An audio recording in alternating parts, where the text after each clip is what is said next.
In November of 1868, at the tender age of 15, John Wesley Hardin killed his first man.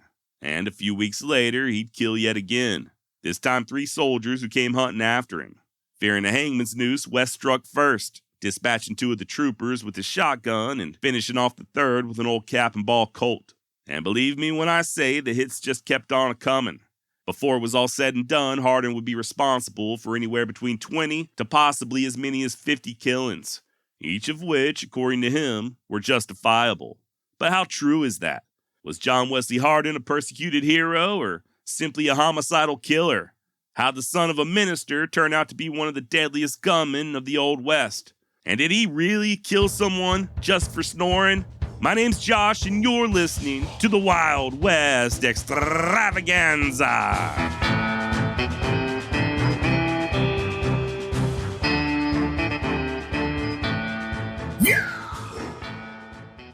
John Wesley Hardin was born near Bonham, Texas on May 26, 1853. His father James, a Methodist preacher, was what folks back in them days referred to as a circuit rider.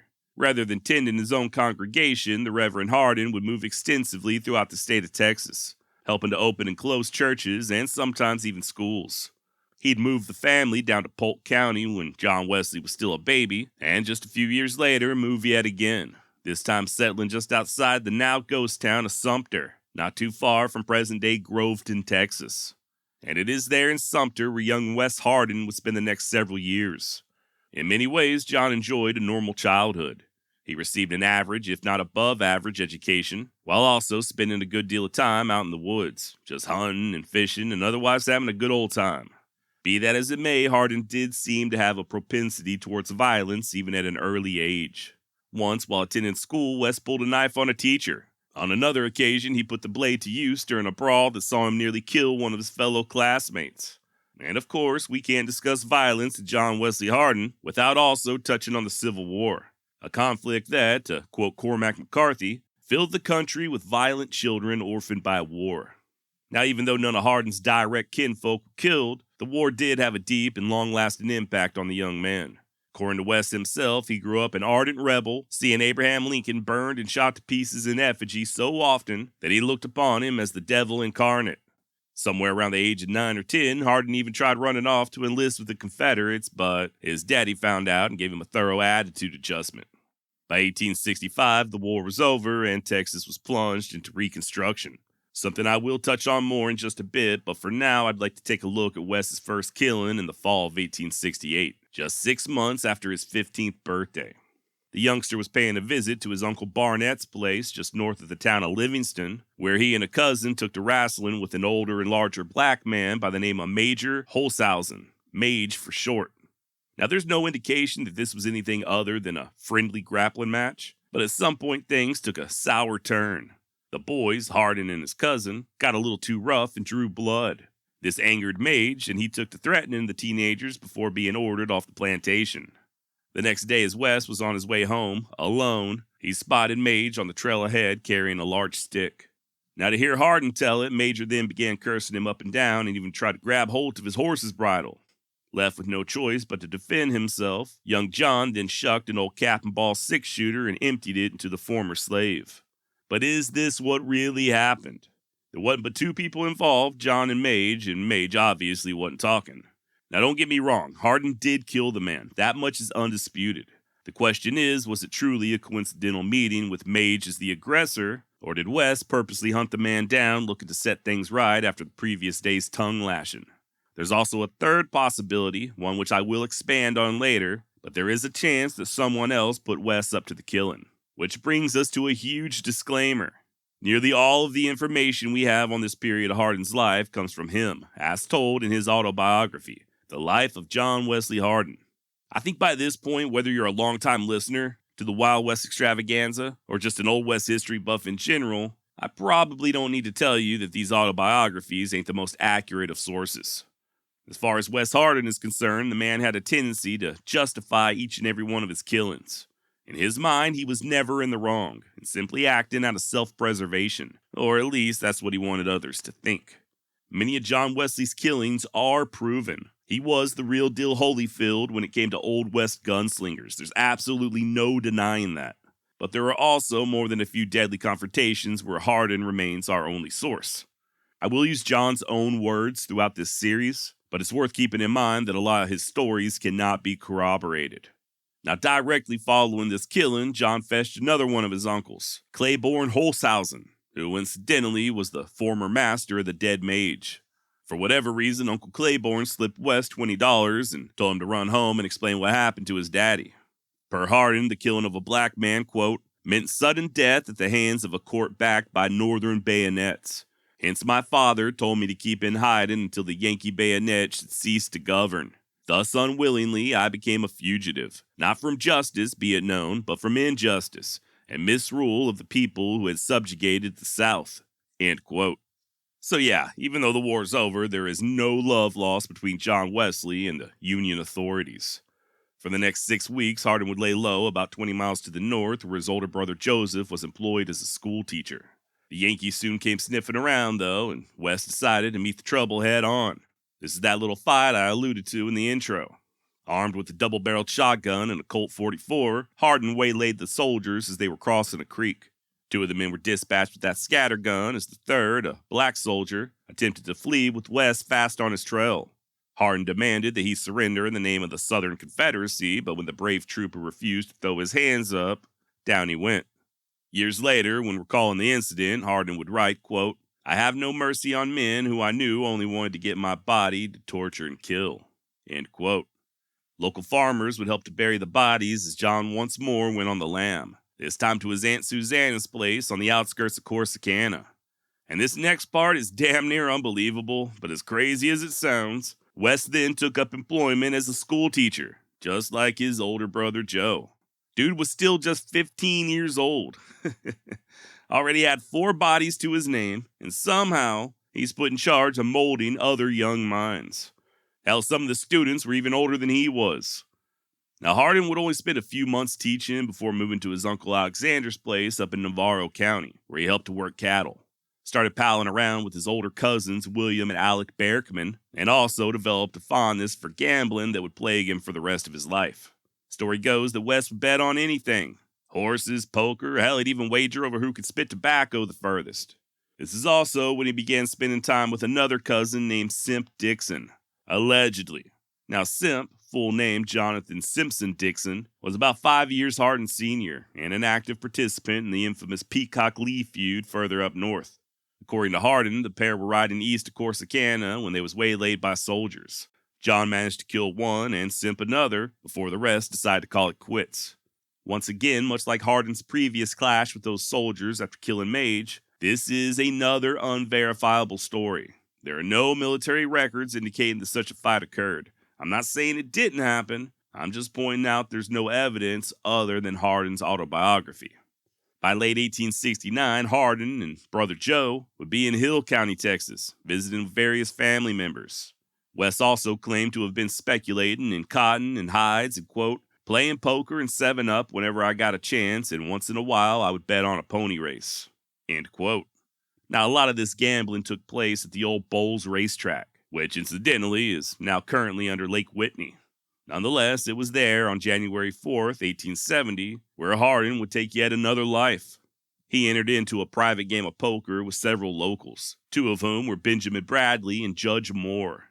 Wasn't long before they began arguing over cards. Seems like Wes was always arguing over cards, and Bradley pulled out a knife. Hardin, at the time, was both unarmed and barefoot, believe it or not. He had apparently made himself comfortable, and his pistol and boots were sitting in a corner beyond reach. There was a brief scuffle, but Wes escaped, sans pistol and boots, and began searching frantically for a gun. Finally, one of his cousins secured a revolver just in the nick of time. Benjamin Bradley came in Hardin, guns a-blazing, and Wes shot him deader in hell.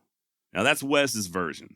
Sometime later, a witness would state that while Bradley and Hardin were indeed drunk and arguing over cards, they had calmed down before going their separate ways. Later that night, Hardin spied Bradley all alone, called out his name, and when he turned, that's when Wes filled him full of lead.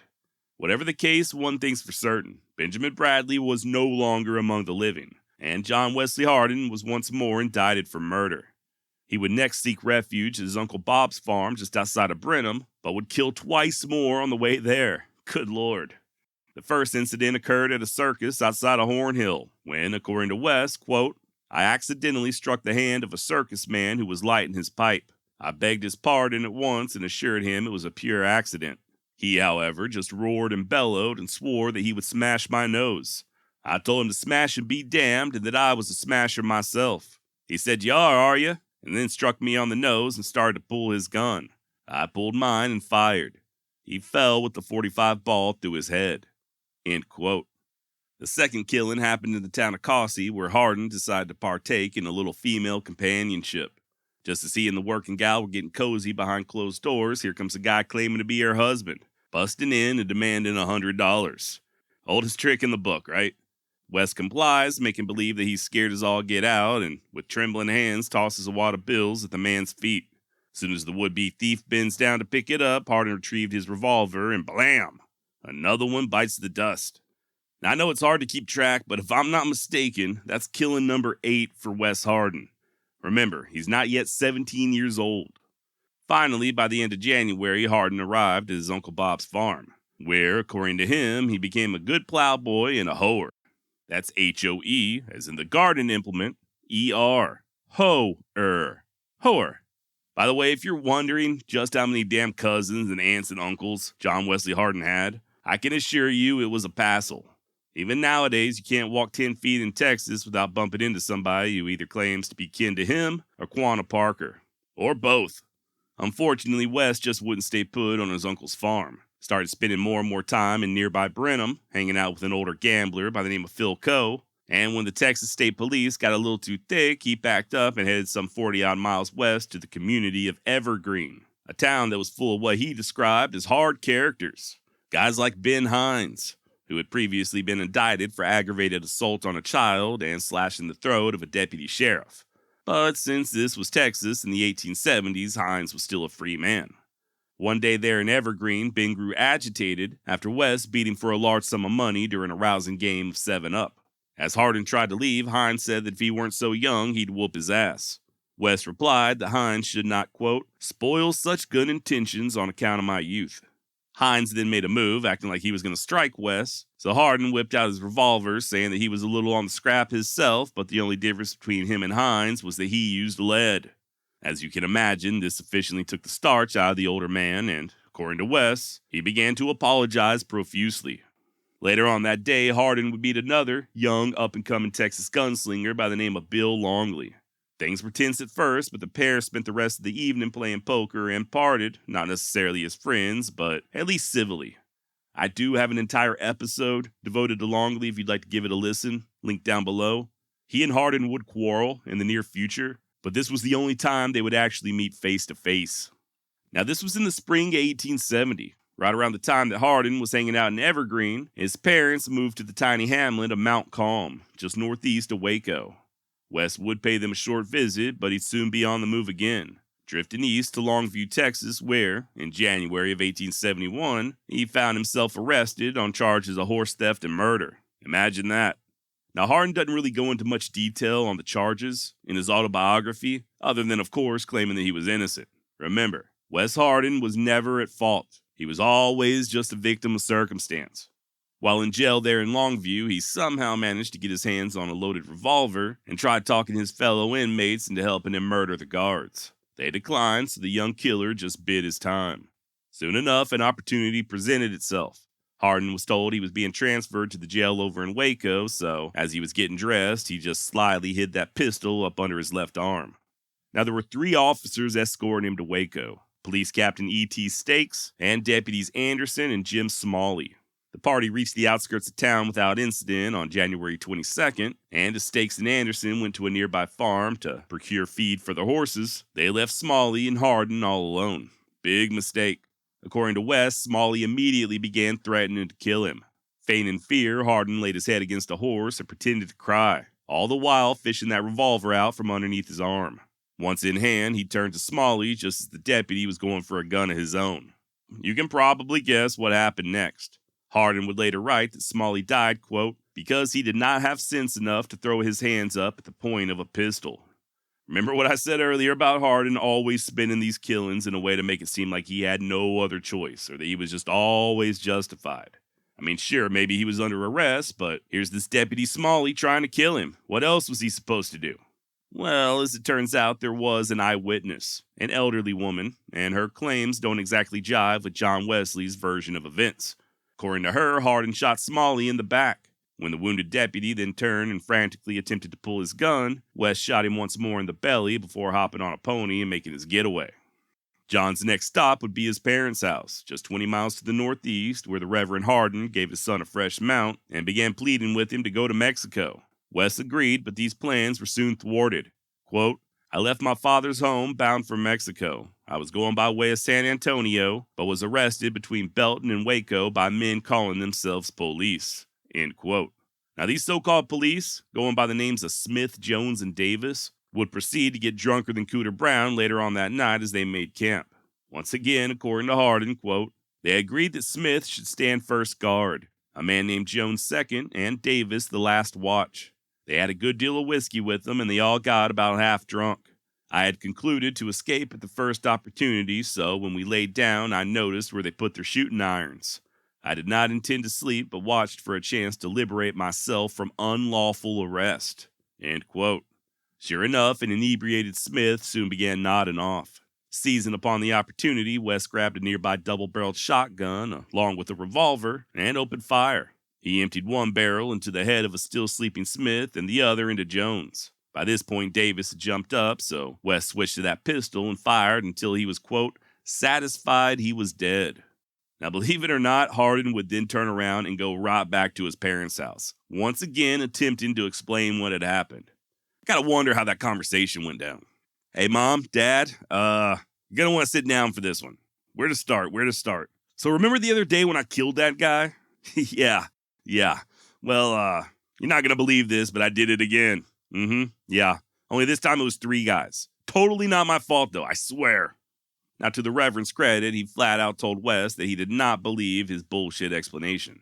Nonetheless, he once again urged his son to flee to Mexico. And this time, just in order to ensure that no more accidental killings occurred, the elder Hardin would even accompany West on the first leg of the journey. After about 60 or so miles, the minister turned back home, and not long thereafter, John had a change of heart. Instead of continuing to Old Mexico, he chose to make a detour and visit cousins down in Gonzales. His Aunt Martha was married to an old boy named Emmanuel Clements, and several of his sons, especially Emmanuel Jr., known as Mannon, John, who went by Gip, and Joseph, would factor heavily into the next chapter of Hardin's life. According to him, quote, I told my relatives I was in trouble and on my way to Mexico. They told me I could go to Kansas with cattle and make some money and at the same time be free from arrest. I therefore concluded to give up my Mexican trip and went to work helping them gather cattle. Now, you would think that with Hardin being on the run and all, he'd play it cool, just lay low and avoid trouble. But alas, that was not to be. In February of 1871, he and his cousins visited a camp of Mexican vaqueros and began gambling. Apparently, Hardin wasn't familiar with the slightly different rules of Spanish Monte, and he thought one of the dealers was cheating him. West pulled a gun as the man tried to explain, but it weren't no use. He began to pistol whip him, and when 2 bystanders pulled out their knives looking to intervene, West shot one in the lung and another in the arm. Quote, we all went back to camp and laughed about the matter, but the game broke up for good and the Mexican camp abandoned. The best people of the vicinity said I did a good thing. End quote. No idea how either one of those vaqueros fared, but one would assume the lung shot man later died. If this incident truly occurred, then by my rough estimate, that brings Hardin's body count up to 13. Finally, the cousins, along with Wes, signed on to drive several thousand head of cattle up north to Abilene, Kansas.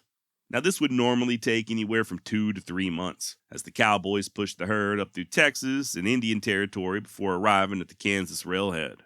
Only thing is, many of the tribes along the Chisholm Trail attempted to extort tolls or payments from these cow outfits passing through their land. A proposal that Hardin relished, stating, I was just about as much afraid of an Indian as I was a raccoon. In fact, I was anxious to meet some on the warpath. And to hear West tell it, he'd soon have his wish early one morning on the South Canadian River. He was in the process of hunting turkey when his horse began acting nervous. I looked in the direction that he seemed to be afraid of, and about 20 yards off I saw an Indian in the very act of letting fly an arrow at me. And quick as a thought, I drew my pistol and fired at him. The ball hit him squarely in the forehead, and he fell dead without a groan. Now, once again, just like with a lot of these killings, you do have to wonder if this is really what happened. If it even happened at all. Was Hardin really defending his life, or did he just assume that any indigenous he encountered was a threat and thus dispatched the first one he saw without hesitation? A ways on up the trail, the outfit would encounter even more natives, the Osage. At first, they demanded a toll, and when that was refused, they simply began taking cattle. They even came into camp one morning while Wes was away and stole his silver bridle. As you can imagine, this didn't go over too well with Hardin, so he rode out to confront him. Quote, "They came up in a body and demanded cattle again. I told them no, as I had before. An Indian rode into the herd and cut out a big beef steer. I told him to get out of the herd and pulled my pistol to emphasize my remarks. He was armed and drew his, saying that if I did not let him cut the beef out, he would kill the animal. I told him that if he killed the animal, I would kill him. Well, he killed the beef and I killed him. The other Indians promptly vanished." End quote. Now, after shaking the Osage, the herd pushed north into Kansas, where, as fate would have it, Wes would cement his reputation as an absolute stone-cold killer. The story goes that another herd, driven by Mexicans, began crowding Wes's outfit from behind. He and the other Texans had already warned this bunch to keep their cattle back several times, to no avail. The Mexican trail boss, a man known only as Jose, began tearing into Hardin's crew and telling them to move, with Hardin yelling right back saying for them to go the hell around. This infuriated Jose and he began cursing Wes. And if that ain't bad enough, he soon turned to go fetch a rifle. I guess if Wes wasn't going to move that herd, by God, Jose was going to make him move it. Sure enough, here he comes walking back with that rifle in hand, making a beeline straight for Hardin. And once the pair were about 100 yards from one another, they began trading bullets. Jose firing that rifle and Hardin an old worn-out revolver with a wobbly cylinder. Quote, "There was so much play between the cylinder and the barrel that it would not bust a cap or fire unless I held the cylinder with one hand and pulled the trigger with the other.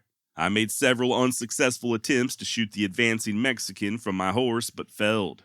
I then got down and tried to shoot him and hold my horse, but failed in that too.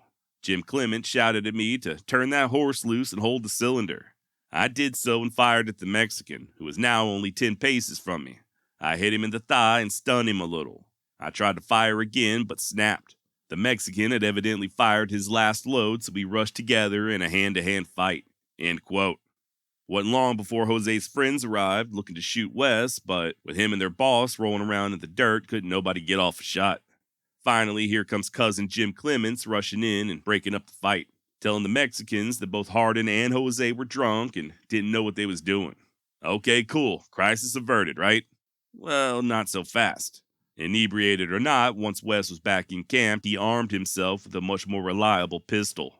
Just in time, too, as Jose was coming back for more, this time bringing several of his amigos with him. Not one to wait, Hardin mounted a pony and charged, one of his bullets catching Jose square in the chest before he turned his attention to the others. By this time, cousin Jim had joined in on the fight, and they rode straight at the vaqueros, holding their fire until, quote, "We were in the middle of them, dousing them with lead. They willed and made a brave stand, but we were too quick for them. A few more bullets, quickly and rightly placed, silenced this party forever." End quote. Noticing that the remaining Mexicans were headed their way, Hardin gets the bright idea to stampede their herd by shooting a steer in the face. This dissuaded most of the vaqueros, except for one brave soul who kept on a-charging. Hardin, quote, "ended his existence by putting a ball through his temple." End quote. But it wasn't over yet. Wes and Clements would go chasing after the now fleeing Mexicans, and the first group they caught up with immediately threw their hands up and said they had enough. Okay, fine. They let them be and went after the other two. These old boys likewise said they was done fighting, but I guess they had a change of heart and ended up going for their guns. Hardin shot both of them, one in the chest and the other in the lung. Jim Clements was also able to put a bullet in the second man, but he was still alive and pleading for him to stop shooting. Per Wes Hardin, quote, "I could not shoot a man, not even a treacherous Mexican, who was begging and down. Besides, I knew he would die anyway.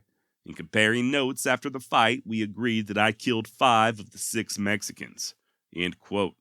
Now, like I said, despite Wes having already racked up quite the impressive body count, it was this skirmish that really made his reputation. And unlike many of those previous battles, this one did have a ton of witnesses. Hell, there was already a crowd of curious cattlemen present from neighboring herds even before the last bullet was fired. And in the days that followed, as news spread, Many others would pay Wes a visit, looking to meet him and shake his hand. Hardin even earned himself the nickname Little Arkansas on account of the shooting taking place on the Little Arkansas River. I think the only thing in dispute is how many men were actually killed. According to an article published a week later in the Wichita Tribune, it was only 3. That said, there are numerous anecdotal stories backing up Hardin's claim of 6. By the way, just an FYI, Wes and the herd would arrive at Abilene a few days later on June 1st, 1871, a mere 5 days after his 18th birthday. Assuming that this fight occurred prior to May 26, which it likely did, that would mean that this little bastard, by his own admission, had killed damn near 20 men before he was even 18 years old. Remember, we can't verify them all, but Wes, for sure, by this point, had already killed Major Holshausen, Benjamin Bradley, Deputy John Smalley, and at least 3 of these Mexican cowboys.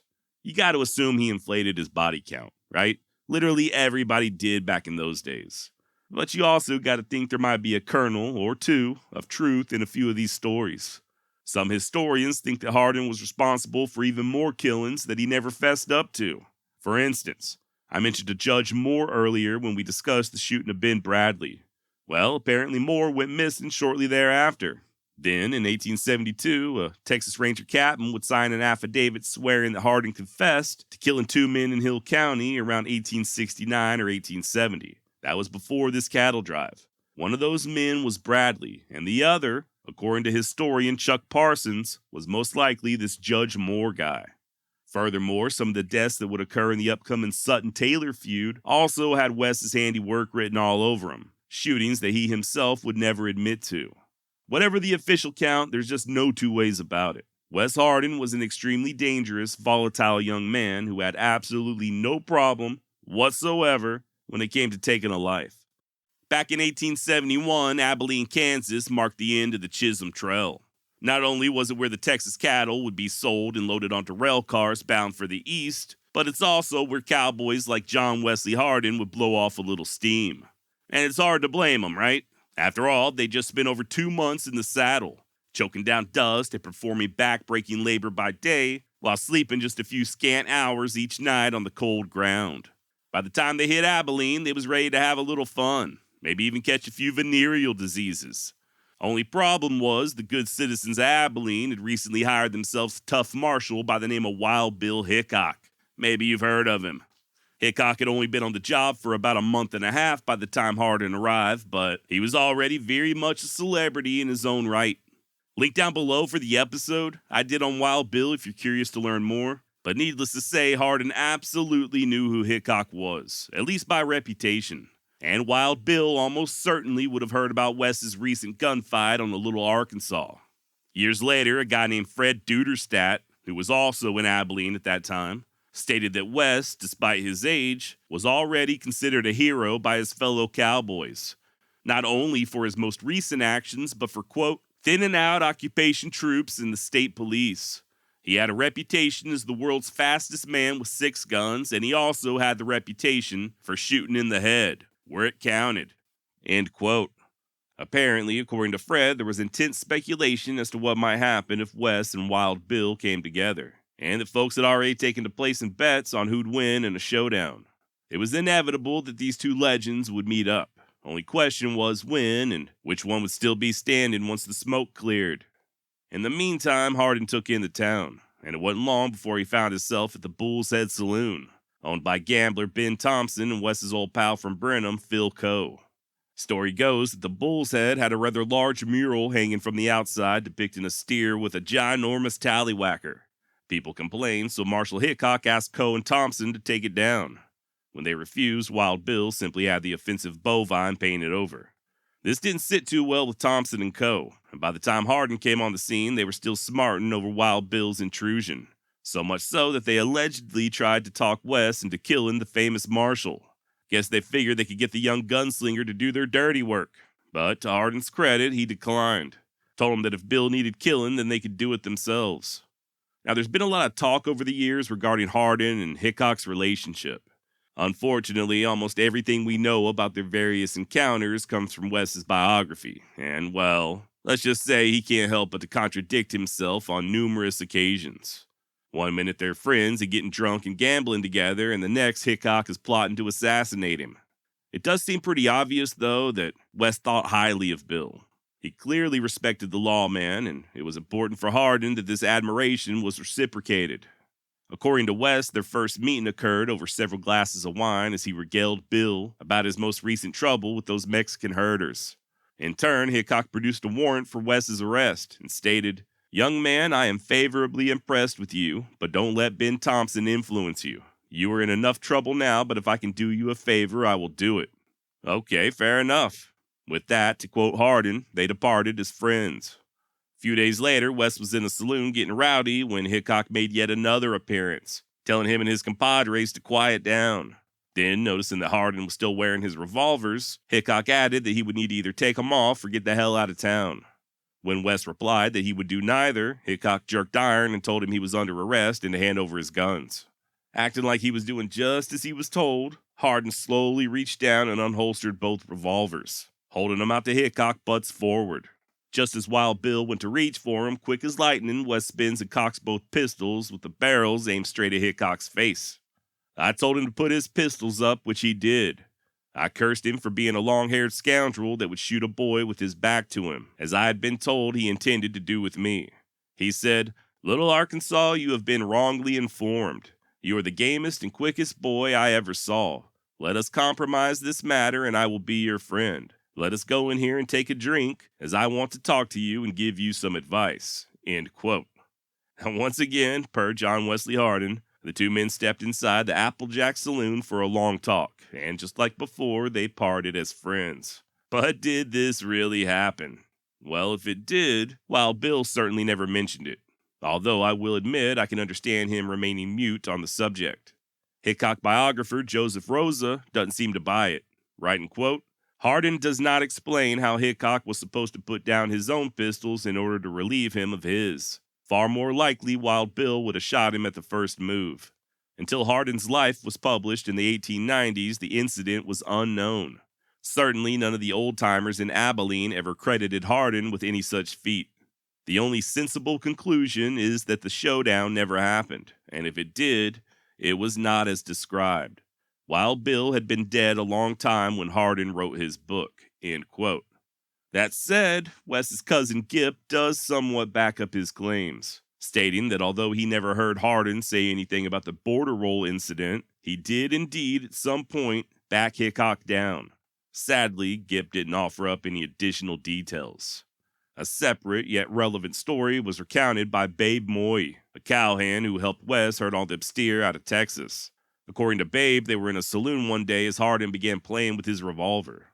Next thing he knows, here comes Wild Bill, just walking by and casually telling West to put his gun up before he accidentally hurt someone. John Wesley complied, no questions asked and no attitude given.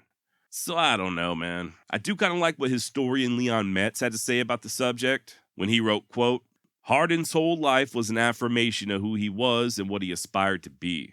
Backing down Wild Bill Hickok was the consummate juncture thus far in his spiraling, man-killing career. Hardin had arrived. Until now, he had faced dregs and toughs, people for the most part hopelessly outmatched. Killing had been easy. Hardin had fired and walked away. A dead Hickok would have proven nothing except perhaps that Hardin was lucky. A live Hickok would know for the rest of his life who was the better man. Hardin realized even before he entered Abilene that he would never depart without a Hickok showdown, that he would never vacate the town without knowing in his own mind who was the better man. How and when it would take place he never realized until the second it happened. When he looked across those twin barrels into the unflinching gray eyes of Hickok, Wes Hardin knew that he had won. And furthermore, he knew that Hickok also knew he had won. It was over. Nothing remained to be proven.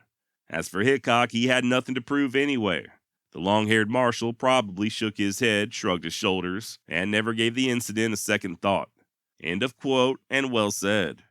By the way, if you're interested in a deep dive on all things John Wesley Hardin, I would urge you to not only read Hardin's autobiography, The Life of John Wesley Hardin, but also Mr. Metz's book, John Wesley Hardin, Dark Angel of Texas.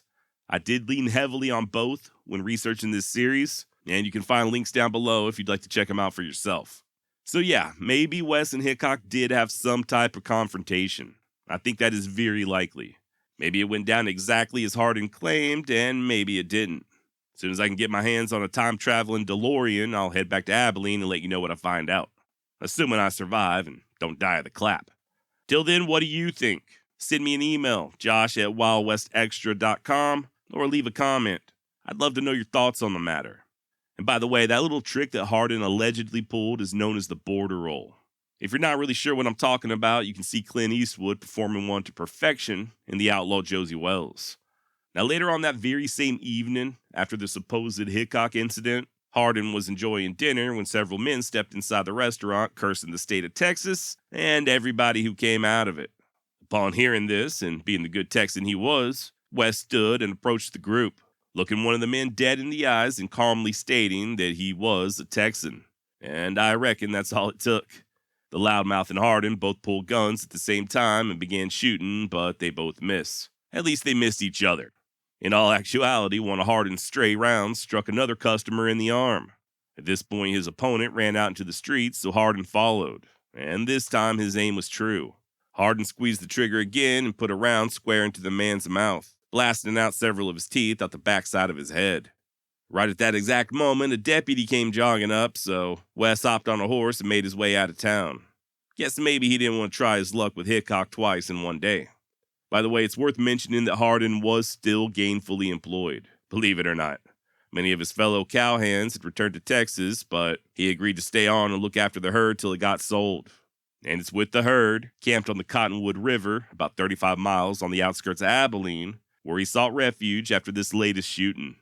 Now remember, Hardin's previous slaying of those Mexican vaqueros, a few weeks prior, really helped to elevate his status, especially among his fellow Texans.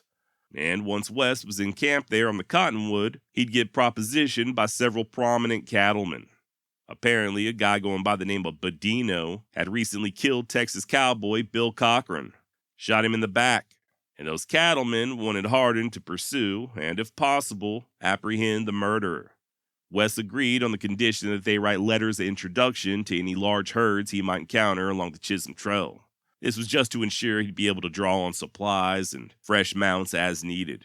With these letters in tow, Hardin and a companion named Jim Rogers soon departed. Little ways down the trail in the town of Newton, they linked up with the dead cowboy's brother, John Cochran, and his buddy Hugh Anderson. And they continued traveling south, until finally they caught up with Badino in a saloon down in Sumner City, damn near at the Texas border.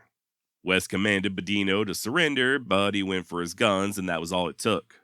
According to Hardin, quote, "I fired at him across the table and he fell over a dead man, the ball hitting him squarely in the center of the forehead," end quote.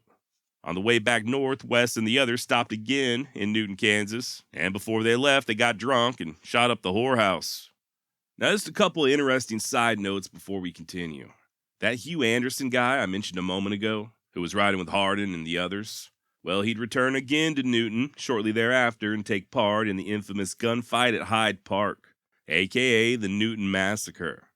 This is one of the lesser-known gunfights of the Old West, but in my opinion, it's also one of the more fascinating. If you'd like to learn more, check out the link down below for the entire episode I devoted to the topic. Side note number 2. When Hardin arrived back in Abilene, he was given a large sum of money, $600, from what he called a wealthy cowman. I know that doesn't sound like much, but back in 1871, $600 was the equivalent of over $15,000 nowadays. Now, West would later claim that he didn't want to take the money, but, quote, "I finally concluded that there was nothing wrong with it, so I took it as proof of their friendship and gratitude for what I had done," end quote. And of course, what he had done was kill Badino. Kinda makes you think, was this wealthy cattleman truly just showing his gratitude, or was Hardin killing Badino the agreed-upon outcome from the get-go? And if that's the case, this may not be the first time that Hardin was paid to take a life. Remember, after killing Mage back in 1868, his uncle gave him $20, which, adjusted for inflation, was more like $400. And I don't know about you, but none of my uncles ever gave me no $400. Historian Leon Metz speculates that Mage may have been Hardin's first killing for hire. The wrestling match just a clever ruse building up the case for justification. Can any of this be proven? No. Is this all purely speculation? Yes. Is it also fun to ponder? Also, yes. As far as Marshal Hickok was concerned, West would state, "We went on to Abilene fearing nothing but God. I had heard that Wild Bill said that if I ever came back to Abilene, he would kill me. So I had determined to go back there, and if Bill tried to arrest me, to kill him." As it turns out, Hickok had no such intention. While he and West would have a somewhat tense discussion, in the end he would neither arrest nor disarm the young killer. Matter of fact, just a few nights later, the both of them would spend an entire evening drinking and gambling together. Once again, though, this is according to John Wesley Hardin, and once again, you gotta wonder exactly where the truth lies. Leon Metz theorized that if Hickok did indeed permit West to carry his guns there in Abilene, in direct violation of city ordinances, by the way, that the marshal could have just decided that a confrontation wasn't worth it. After all, Hardin was a cowboy, at least on paper, and as such, he'd likely soon be heading back to Texas. Also, Hickok had to contend with West's popularity. Jailing the young man would only serve to antagonize his many friends. Still, though, popular or not, there were just some things that even Wild Bill Hickok wasn't willing to put up with. Like, murdering someone for snoring too loud. Oh boy, here we go. This is, without a doubt, the most popular and oft-repeated story regarding John Wesley Hardin. But is that what really happened? Did Hardin really kill a man simply for snoring? Well, let's look at the evidence. According to the Abilene Chronicle, the dead man in question, John Cougar, had been sitting in his bed at the American Hotel, reading a newspaper, when a bullet came through the wall, striking him, quote, in the fleshy part of the left arm, passing through the third rib and entering the heart, cutting a piece of it entirely off and killing Cougar almost instantly. Neither this article, published just a couple of days after the killing, nor any of the other newspaper accounts would report anything at all about Mr. Cougar snoring. And you may find this hard to believe, but neither would John Wesley Hardin. According to him, rather than snoring, Cougar had not only been wide awake, but also in the process of trying to steal his britches when Hardin opened up with that six-shooter. Per West himself in his own autobiography, he was in his room at the American Hotel, minding his own damn business, and in the process of nodding off when, quote, I heard a man cautiously unlock my door and slip in with a big dirk in his hand. Dirk, D-I-R-K. I halted him with a shot, and he ran. I fired at him again, and he fell dead with 4 bullets in his body. He had carried my pants with him, and so I jumped back, slammed the door, and cried out that I would shoot the first man that came in. I had given one of my pistols to Manning the night before, so the one I had was now empty. End quote. His cousin Jip Clements was there with him, and they both ended up jumping out the window, Hardin half naked, and escaping out of Abilene as quickly as they possibly could. According to West, he was afraid that if Wild Bill caught up with him in what he referred to as a defenseless position, the marshal would, quote, kill me to add to his reputation. All right, so there you have it. But still, the question remains. If Hardin never fessed up to killing a man for snoring, and if nothing of the sort was ever mentioned in the local papers, then where exactly did this rumor originate? Well, as it turns out, a book, The Life and Adventures of Sam Bass, was published just a few years later, in 1878. And this book credits Wes Hardin himself, while being interviewed by a newspaper out of Austin, Texas, with saying the following. They tell lots of lies about me. They say I killed 6 or 7 men for snoring. Well, it ain't true. I only killed 1 man for snoring. Now, from what I understand, no proof of this interview exists other than it being referenced in the book Life and Adventures of Sam Bass. And to my knowledge, the original has never been located. That said, there were other newspapers out of Texas who made similar claims, namely the West Texas Free Press and the Denison Daily Herald. So even just a few years after Cougar's death, somebody was talking about Wes killing him for snoring, if not Wes himself. So with all that in mind, here's what we know for sure. Charles Cougar was in his room, alone and in bed, reading a newspaper when he was killed. And we also know that it was Hardin who fired the fatal round. It's my opinion, for what it's worth, that Wes Hardin did not intentionally kill the man. I think he and Gip were about half drunk and attempting to sleep it off when Mr. Cougar began snoring. Hardin hollered for him to shut up, which is how Cougar wound up sitting up in bed, reading the paper, just in the attempt of staying awake and not further angering his murderous neighbor. It didn't work, though. Cougar fell back asleep and once again began sawing logs. This angered and inebriated John Wesley Hardin, so he grabbed his gun and sent several rounds through the wall. This was almost certainly done either as a joke or just in an attempt to frighten Charles Cougar. But once Hardin realized that one of his rounds was a little too true, that's when he and Cousin Gip made their grand exit through the window. But still, why would Wes fabricate the story about a knife-wielding cougar breaking into his room and trying to steal his pants? Well, you gotta remember, like I've been saying for the entirety of this series, Hardin was, according to him at least, always justified in these various killings, and he never busted a cap unless it was in self-defense. If he admitted to killing somebody on accident by blindly firing a revolver through a hotel wall, or even worse, just flat-out murdering Cougar for snoring, then this heroic noble image of his that Hardin was attempted to cultivate would be completely shattered. But nonetheless, people talk. And them streets always know the truth, right? Almost immediately following Cougar's death, the snoring rumors began. And as it turns out, this is one of the rare cases where the rumor is actually true. Only instead of Wes killing Cougar for snoring, I think he just accidentally killed him due to snoring.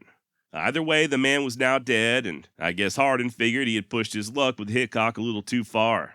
Like I said, he and his cousin bid Abilene adieu and beat feet for Texas. So what do you think? Does any of this make sense, or am I just out of my mind?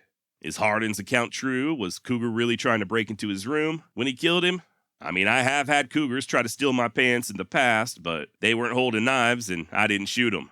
Or do you think Hardin meant to kill Cougar? Do you think he fired those shots through the wall with the intent to kill the man? Email me and let me know. Josh@wildwestextra.com or leave a comment. But like I said, Wes and Clements were headed back to Texas, and they damn near didn't make it. Had it not been for Hardin's sixth sense, there's a good chance he and Jip would have ended up buried in a rural Kansas garden. Now, this story is absolutely batshit crazy. About a year prior, the Bender family settled on 160 acres just outside the town of Cherryville, Kansas. In addition to selling groceries out of their house, they also operated an inn for weary travelers. Only thing is, not everybody who checked in checked out, at least not alive. Over the course of about 2 years, the Benders would murder somewhere between 10 to 20 people and bury them either right there in their garden or in a nearby apple orchard.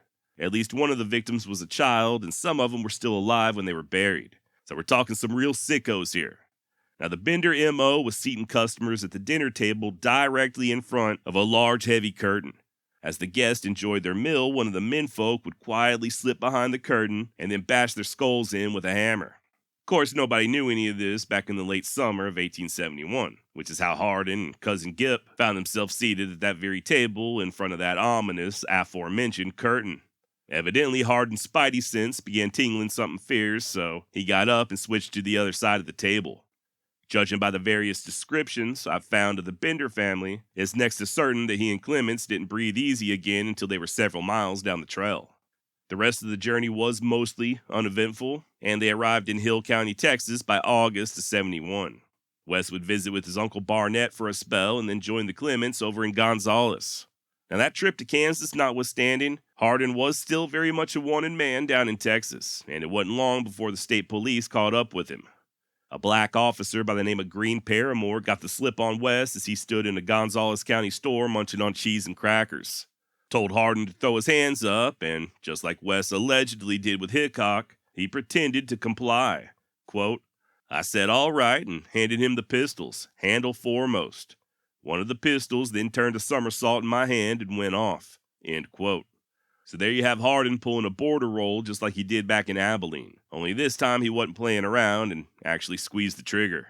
As Paramore fell, Wes turned his attention to another officer, a guy by the name of John Lackey, who was sitting on his horse just outside the door. They traded bullets, Lackey was wounded, but both of them ended up fleeing town in opposite directions.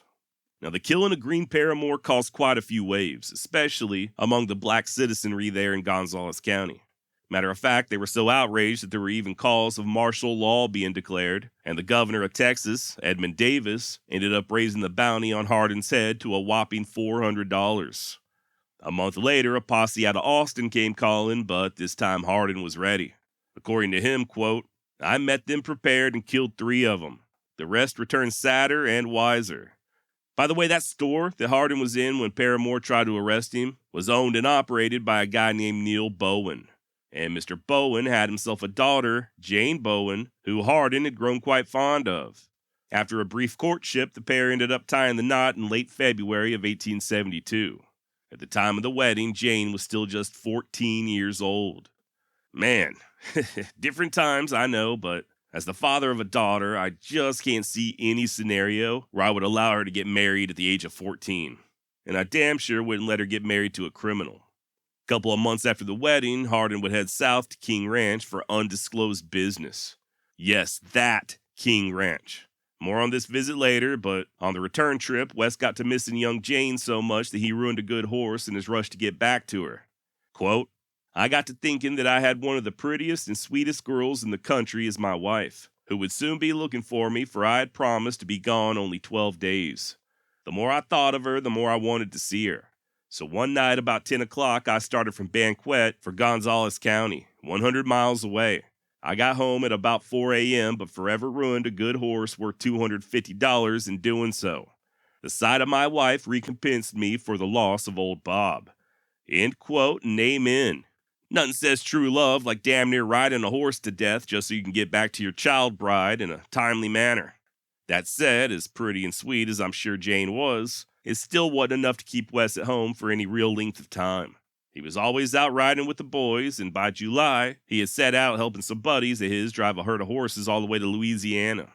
On the way, they stopped at the town of Willis, where, per Hardin, some fellows tried to arrest me for carrying a pistol, but they got the contents thereof instead. I stopped a week at Livingston and stayed with my Uncle Barnett, Aunt Ann, and my cousins. We had a splendid time, and then I went to Hemphill about the last of June. End quote. No sooner had he arrived in Hemphill when he began arguing with a lawman by the name of Sonny Spites. One thing led to another, and Wes put a bullet in Spites' shoulder. Figuring that it might not be a good idea to continue to Louisiana, Hardin fled 90 miles southwest back to his Uncle Barnett's place, where he hid out and decided to change his ways.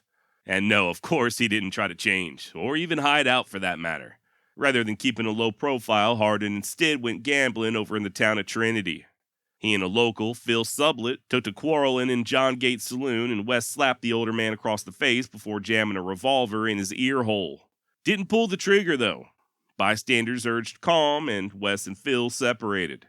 Things soon went back to normal, but it wasn't long before Hardin noticed that Sublett was no longer in the saloon. Peering outside, Wes spots Phil armed with the shotgun and heading straight back to the bar. Oh my. Quote, I appeared at the door with my pistol, and he fired one barrel of a shotgun at me. I thought I would kill him, but did not want to get into any new trouble, so fired at him, not intending to hit him, and stepped back. As I did so, a drunken man got up and caught me by the vest, saying that he and I could whip anybody. He had a big knife in his hand, and I told him to turn me loose, but before he did, he pulled me into the middle. By this time, Sublett had gotten in line with the door, and as we darkened it, he fired the other barrel of the shotgun at me. I knew I was shot, so I instantly took after him with my 6-shooter, but he threw down his gun and broke for his life. I ran him through the streets and into a dry goods store. As we went through the store, I fired at him, but my pistol snapped, and I found I had my pistol with the broken cylinder spring. My man was still on the run, and I was getting weak from loss of blood. I fired again as he went out the door, and the ball passed through his shoulder.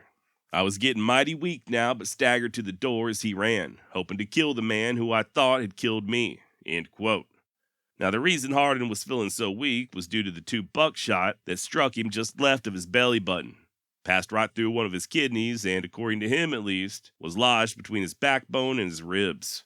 Could have been a lot worse, though. When the doctors went to pull the buckshot out, it was determined that 2 more had struck and flattened themselves on Wes's belt buckle. By all accounts, he should have been done for, but like my mamaw once told me, sometimes God lets the meanest of souls stick around in hopes they might reform. Now, Hardin would be indicted for attempted murder, so gravely wounded or not, he wasn't going to tarry there in Trinity. He was moved, I expect in a very painful manner, and convalesced in the home of a doctor over in Sumter, who just so happened to also be a family friend. Still, though, vigilantes were combing the area, so as soon as Wes was able to, he began drifting from one safe house to another. By late August, he could finally walk, but was still extremely weak and couldn't yet stand straight up. Ended up seeking refuge in the home of another friend over in Angelina County, and it was there where a posse finally caught up with him. Vowing to sell his life dearly, Hardin opened up fire with a scattergun. killing one of his opponents and catching a bullet to the thigh in the process. Nevertheless, Hardin was still able to sit a saddle long enough to make a getaway. He wouldn't go far, though. Not only is he still recovering from his previous stomach wounds, but now he's got a fresh bullet hole in his leg. Arriving at yet another friend's house, Hardin realized the jig was up and sent for Cherokee County Sheriff Richard Reagan. Why Reagan, I do not know. Author Louis Nordyke, in his 2001 book John Wesley Hardin, Texas Gunman, wrote that West had known Reagan in the past and that the lawman was not a friend to the Texas State Police. So if that's true, I guess Hardin felt like maybe he could get at least half a fair shake while in Sheriff Reagan's custody. What he wasn't counting on was catching yet another bullet. Once Reagan arrived, they went over Hardin's terms of surrender, and as West was still laying back on a cot, he reached under his pillow to fetch a revolver, meaning to hand it over to the sheriff. Unfortunately, this action was misinterpreted by a nervous deputy who shot Hardin in the kneecap. Good Lord. Now, I know this sounds almost unbelievable. It's the type of thing I normally am very skeptical of, but spoiler alert, when Hardin eventually winds up in prison, an inventory of his various bullet scars was compiled by the staff. And sure enough, he had a scar right there on his knee, along with several others, including the thigh wound he just received and the scars on his side from that buckshot.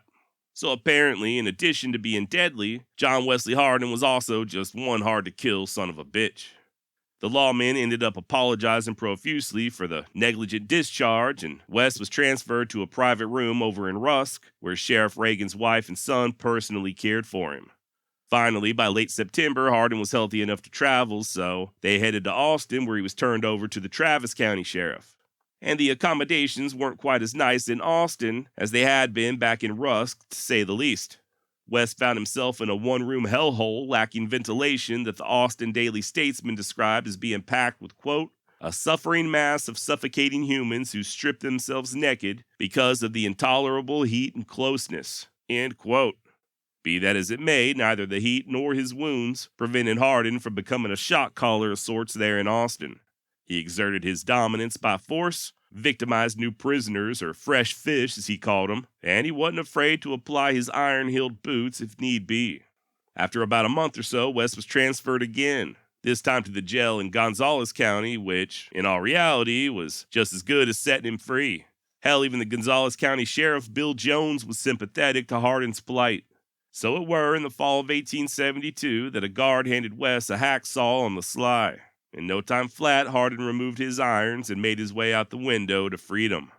According to his autobiography, West would stick around with his wife Jane for a little while, but by January of '73, he was on the move again, helping to drive cattle down to Indianola. What he failed to mention in his book, however, was that Jane's brother, his brother-in-law, Brown Bowen, had recently murdered a suspected state police spy by the name of Tom Heldman. The victim, Heldman, was deep in his cups and stretched out under a tree sleeping when Hardin's brother-in-law, Brown, just walked up and shot him in the head. Now, Brown Bowen would be placed behind bars for this murder, but in March of '73, Hardin and about a dozen others would bust him out of jail, the same jail that West had escaped from back in the fall of 1872. Now, I do find it interesting that Hardin omitted this from his book, as the Heldman murder would, in years to come, end up causing he and his family quite a bit of grief. As for Brown Bowen, he'd continue his lawless ways, and after raping a black lady and committing yet another murder, he'd flee to Florida. Now don't worry, we will be returning to Mr. Brown. Like I said, his various misdeeds would have long-lasting repercussions for Hardin, but in the meantime, it looks like West, despite being wanted for several murders himself, was determined to settle down there in Gonzales County and become a respectable cattleman. Or so he claimed. Truth is, Hardin was more than willing to engage in whatever violent prospects happened to come his way. And as luck would have it, he'd soon find all the action he wanted right there close to home with the little something known as the Taylor-Sutton feud. On one side, you had the Taylor clan, led by patriarchs Creed and little brother Pitkin Taylor. Their people first came to Texas in the 1820s and settled about 100 miles south of Austin in what's now DeWitt County. Both Creed and Pitkin would see action during the war with Mexico, as well as serving with the Texas Rangers under famed Captain John Coffee Hayes. And years later, they, along with several members of their extended family, would also enlist with the Confederate Army. Say what you will about the Taylors of DeWitt County, but they were most definitely a fighting stock. Hell, truth be told, even after Lee's surrender and the official end of the Civil War, many of them continued to fight. Like I said, this was during Reconstruction, and I guess they didn't much like their home turf being overrun by Yankees. Remember, Texas was never successfully invaded during the Civil War, at least not really. Sure, there was a Union blockade in the Gulf, and Galveston was occupied for a time, but by the war's end, only El Paso and Brazos Island remained under federal control. This all changed in May of 1865 when U.S. troops began entering the state unopposed. What followed, in the eyes of many, including the Taylors of DeWitt County, was akin to a foreign occupation. Couple that with an economic depression, failing crops, a drought, and I'm sure a whole hell of a lot of PTSD, and Texas was primed for some good old-fashioned feuding.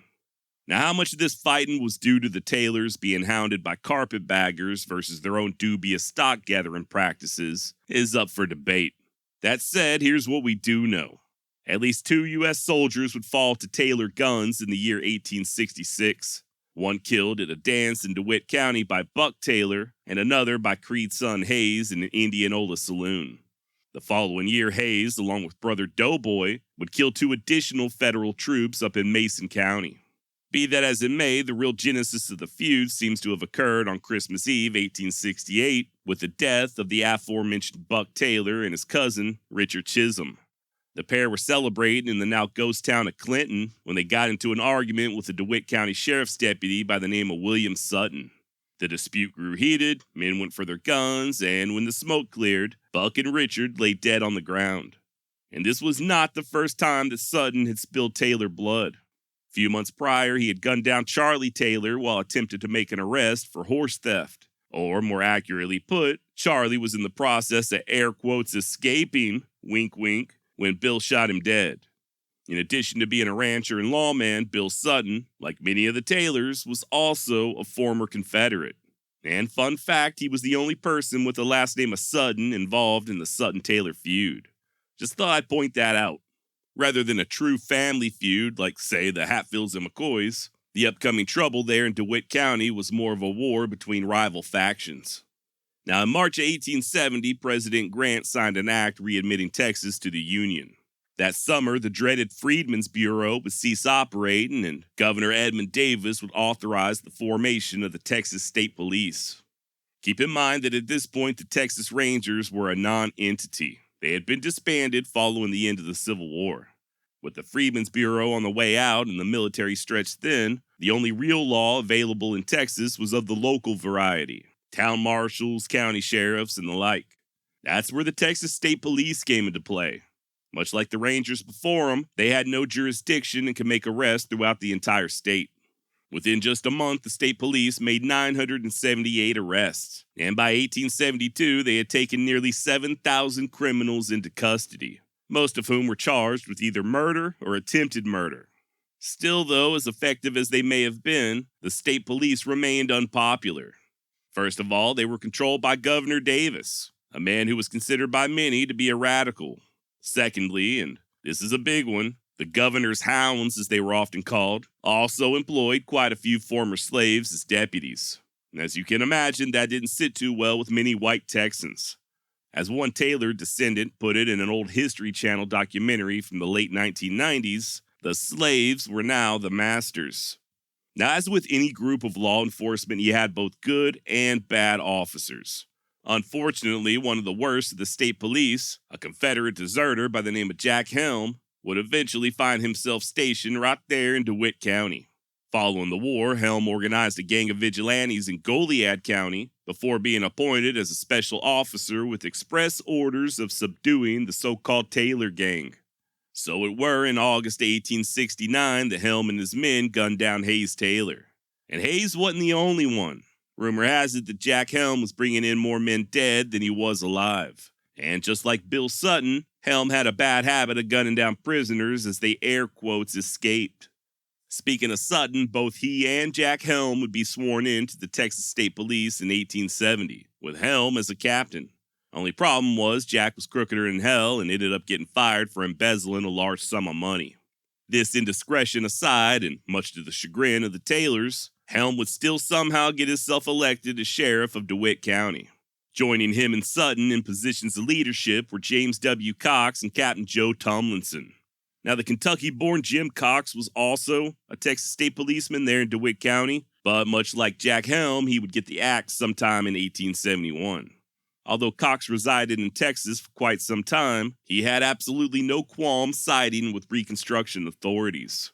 Captain Joe Tomlinson, on the other hand, was a curious case. I don't think anyone to this day knows why old Joe aligned himself with the Sutton faction.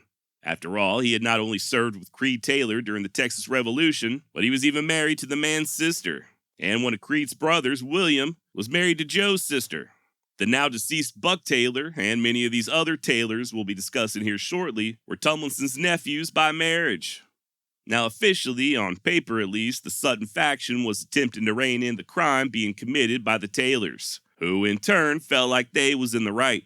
I mean, sure, they and their allies occasionally stole cattle and horses, but those animals belonged to the Union sympathizers.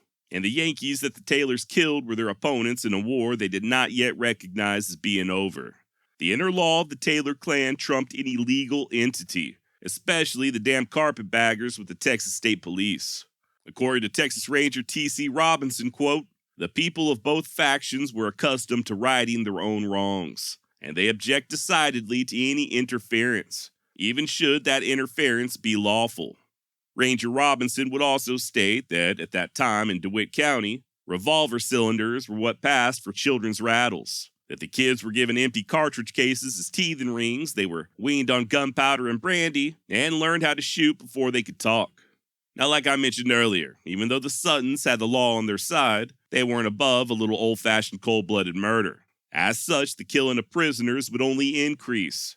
Case in point, in August 1870, Jack Helm and Bill Sutton, in their official capacity as Texas State Police, gunned down Taylor in-laws Henry and William Kelly. According to a witness, the Kellys surrendered without putting up a fight before being taken into a thicket and executed. For the most part, this is exactly the type of justice that the Sutton faction was dealing out. That said, you'd be mistaken to think that a fighting bunch like the Taylors were just going to take it laying down. Pitkin Taylor, who at 48 years of age was the clan's acknowledged leader as far as the feud was concerned, vowed revenge. When Bill Sutton got wind of such bold talk, he and a few others lured Pitkin out to a field one night and filled him full of lead.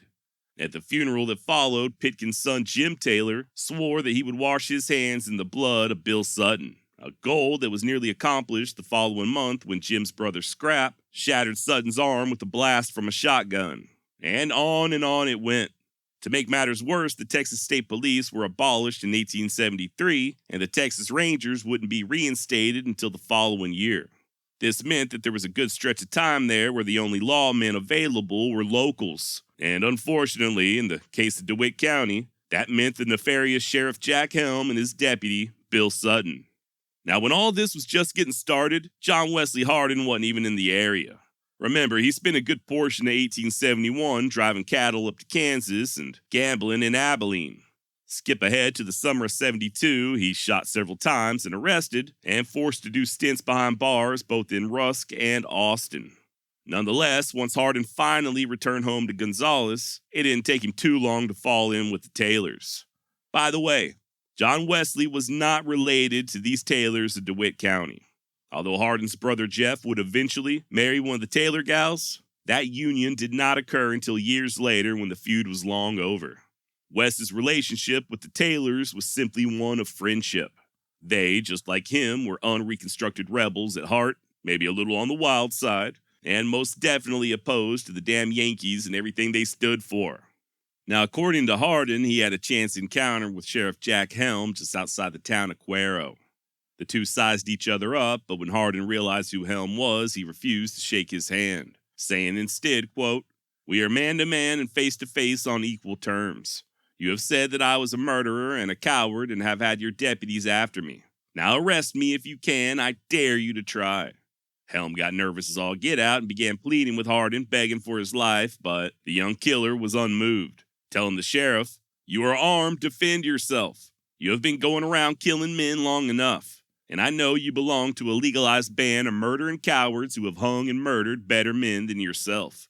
Prudently, Helm refused to go for his gun and instead tried a different angle, telling West that he was too brave of a man to shoot and inviting him to join up with he and his vigilantes. Hardin declined, saying that the people that Helm was at war with, the Taylors, were his friends. At least that's the way that John Wesley said that it all went down. Truth is, I seriously doubt any such encounter ever occurred, and if it did, it certainly wasn't the way that Hardin described. If you'll recall, back in May of 1872, West paid a mysterious visit down to King Ranch, supposedly for business. And believe me when I say this weren't no small thing. Richard King was the largest cattleman in Texas at this time, and his spread was more of an empire than a mere ranch. And although nobody can say for sure, it's thought that King, a supposed Sutton sympathizer, arranged a secret meeting at his place between Hardin and Sutton faction leader Jim Cox. The idea was to recruit West over to their side, or at very least persuade him to remain neutral. Maybe. Like I said, this is just a theory, albeit a very likely theory. Whatever happened, Hardin and Cox traveled together for a spell after departing. A curious development considering West's hatred of the state police. Now, this was in the spring of 1872, before Hardin got into all that trouble over in Hemp Hill and found himself locked up in jail. Once he escaped, he would meet up with Jim Cox yet again, nearly a year later, and this time on the Cox Ranch, just a few weeks after that initial run-in with Sheriff Helm that I described a minute ago. And Helm was in attendance for this meeting. Matter of fact, he even promised Hardin that he'd do whatever he could to make his legal problems go away. You know, as long as you join us in fighting the Taylors. The most that Hardin would agree to, though, at that time was neutrality. Shortly thereafter, I couldn't find the exact date, but Hardin was down in Cuero gambling when, oddly enough, a local J.B. Morgan demanded that West buy him a bottle of champagne. Hardin refused, and Morgan grew hostile. One thing led to another, and the two stepped outside. Morgan went for his gun, but only got it about halfway out his pocket before West put a bullet just above his left eye. Now say it with me, class. That's Hardin's version. A Texas Ranger would later state that Morgan died simply for taking his hands out of his pocket after Hardin told him not to. For what it's worth, the newspaper would report that the killing was believed to be justifiable, and that Morgan was the aggressor. Also, and I do think this is a little important, at least one source claimed that Morgan was one of Jack Helm's deputies. So yeah, if that's true, I guess you could say that Hardin was letting the Sutton faction know that he had finally made up his mind. And if he hadn't, he damn sure would a week later, when Helm led a posse of over 50 men to the home of his father-in-law. According to West, quote, about the 23rd of April, 1873, Jack Helm and 50 men came into our neighborhood and inquired for Manning, George, and myself. They insulted the women folks, and Jack Helm was particularly insulting to my wife. End quote. So there you have it. If Hardin was truly harboring any thoughts of remaining neutral, Helm's insulting manner sealed the deal. In a matter of days, West, along with a few of his Clements cousins, met up with the Taylors and agreed to officially join forces. Quote, I met Jim, John, and Scrap Taylor, while Manning, Clements, George Tennille, and myself represented our side of the house. It was there agreed to fight the mob law to the bitter end, as our lives and families were in danger. End quote. And you better believe they hit the ground running. Just a week or two later, the Taylor faction caught up with Jim Cox and a friend of his by the name of Jake Chrisman, shot them both full of buckshot, and cut Cox's throat ear to ear. Hardin, in his autobiography, would state, I have never pleaded to that case, so I will, at this time, have little to say, except that Jim Cox and Jake Chrisman met their death from the Taylor party around the 15th of May, 1873. End quote. Okay, kind of a weird wording there on West's part, almost like he didn't want to implicate himself years after the fact. I mean, if he wasn't involved with Cox's death, then why not just say so instead of dancing around the matter? That said, Hardin would most certainly take part in the killing of Sheriff Jack Helm just 2 days later. Now, the good sheriff, in addition to being a stalwart member of law enforcement, was also a bit of a tinkerer on the side. And on the day in question, he was piddling around a blacksmith shop at the town of Albuquerque, Texas, unarmed, when West and Jim Taylor caught up with him. Once Helm spotted Taylor, he pulled out a knife, hollered for him to put his hands up, and began to advance. But you know the old saying, right? Never bring a knife to a gunfight. Both Hardin and Taylor opened up fire at the same time, and per Hardin, quote, thus did the leader of the Vigilant Committee, the Sheriff of DeWitt, the terror of the country, whose name was a horror to all law-abiding citizens, meet his death. The news soon spread that I had killed Jack Helm, and I received many letters of thanks from the widows of men whom he had cruelly put to death. Many of the best citizens of Gonzales and DeWitt counties patted me on the back and told me that that was the best act of my life. End quote. Probably goes without saying at this point, but what I just recounted was Hardin's romanticized and self-aggrandizing version of events. In all actuality, according to eyewitnesses, Jim Taylor walked up behind the sheriff and attempted to shoot him in the back. The gun misfired and Helm spun around just in time for Jim to recover and put a round straight into his chest. This was followed by Hardin opening up with a shotgun. Miraculously, Helm still wasn't dead, so Jim Taylor stepped in close and shot the sheriff several more times in the head. About a month later, the Taylors, along with John Wesley Hardin, would attack the spread old Joe Tomlinson. Rumor had it that a force of around 50 armed men were mobilizing at Joe's place, so I guess the Taylors figured they could go ahead and strike preemptively. Despite the makings of a large-scale battle, things soon devolved into a siege as Tomlinson's men took refuge within the ranch. There were no casualties on either side, but for at least a couple of days couldn't nobody get in or out of old Joe's place. Finally, a sheriff's deputy named Blair arrived with a sizable force of armed civilians to help mediate the situation. It was agreed upon that both parties, the Taylors and the Suttons, would ride to the nearby town of Clinton and hash things out peacefully. And believe it or not, once in town, a treaty was drafted, quote, for the purpose of promoting peace and order and quiet in this community, end quote. And those who signed pledged to abstain from any future hostile acts. 42 men in total from both sides, including Jim Taylor, Joe Tomlinson, John Wesley Hardin, and the Clements brothers, all made their mark and agreed to peace. And yeah, for at least a little while, there was no more killing, although there may have possibly been an attempt on Hardin's life. Apparently, he downed a cold beer one day and soon doubled over in pain. Unbeknownst to Wes, either by accident or design, the beer was full of ground up little pieces of glass. Not a fun time, to say the least, and a paper out of Austin even reported that Hardin was not expected to live. But as we've already demonstrated, Wes was nothing if not tough, and he would eventually pull through. Right about the time that Wes was recovering, in late December of 1873, the truce was violated when Taylor ally Willie Prigden got himself gunned down by the Sutton faction. Supposedly this killing stemmed from a gambling dispute and not a direct result of the feud, but nonetheless, according to Hardin, war stirred up between the two parties again. Both factions would descend upon Cuero, over 100 armed men on each side, as frightened townsfolk abandoned their homes and ran for cover. Thankfully, calmer heads prevailed and yet another peace treaty was signed, this one dubbed the Treaty of Cuero. All total, 86 men signed their names, but this time John Wesley Hardin wasn't one of them. Neither was Bill Sutton or Jim Taylor. Now keep in mind that throughout all this violence, participants on both sides still had to somehow manage to feed their families. While Hardin made a good deal of his money at the poker table, he had also gone through the trouble of registering a brand, the JH. With this veil of legitimacy, Wes would begin to drive mavericks of dubious origin 2 or 3 counties away where buyers weren't overly particular. And lest anyone get to asking questions, Hardin even had his brother Joe draft up phony bills to sell. Now, Joe Hardin was an interesting guy. He was Wes's older brother by 3 years and most definitely the white sheep of the family.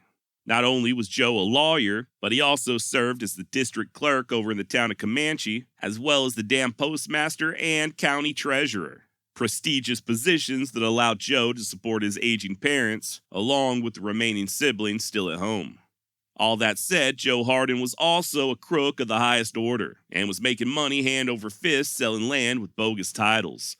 Titles that he himself would draft up, which is how he got to supplying little brother Wes with all them fraudulent bills to sell. And eventually, Joe would even stoop so low as to assist his brother in committing murder. Remember, neither Jim Taylor nor Wes Hardin signed that latest peace treaty, and they damn sure hadn't forgotten about Bill Sutton.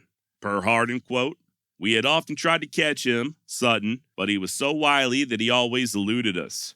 I even made futile efforts to get him myself. I had even gone down to his home in Victoria, but did not get him," end quote. The time would finally come in March 1874. Sutton's men were trailing a herd north as Bill prepared to take the much easier route of selling from Indianola to New Orleans and then taking a train from the Big Easy on up to Kansas. Joining him were his pregnant wife Laura and an employee by the name of Gabe Slaughter. And the reason that Hardin and the Taylor faction knew all of this was thanks to Wes's crooked older brother Joe. He had ridden in, per Hardin's request, and made Bill Sutton's acquaintance, under an alias, of course. As soon as Sutton confided that he'd be taking a steamer to New Orleans, Joe passed said information on to little brother Wes. Not long after, on March 11, 1874, just as Bill Sutton, his wife, and Gabe Slaughter were boarding that ship, Jim and Bill Taylor stepped from the shadows, guns ablazing. Within moments, Sutton and Slaughter lay dead as poor Laura screamed in terror. 5 months later, she'd give birth to a daughter, Willie Slaughter Sutton, named in honor of the two dead men. Now, following this killing, Wes began spending more and more time some 200 miles to the north in Comanche, where Brother Joe and his parents were residing. As such, he would attend a festival there on May 26, 1874, which, as it turns out, was also his 21st birthday. And, well, let's just say that Hardin got a little too festive. Matter of fact, Wes was so visibly inebriated that even Jim Taylor began to get nervous. And apparently Taylor wasn't the only one. John Carnes, the sheriff of Comanche County, began to practically beg with Wes to go on home and sleep it off.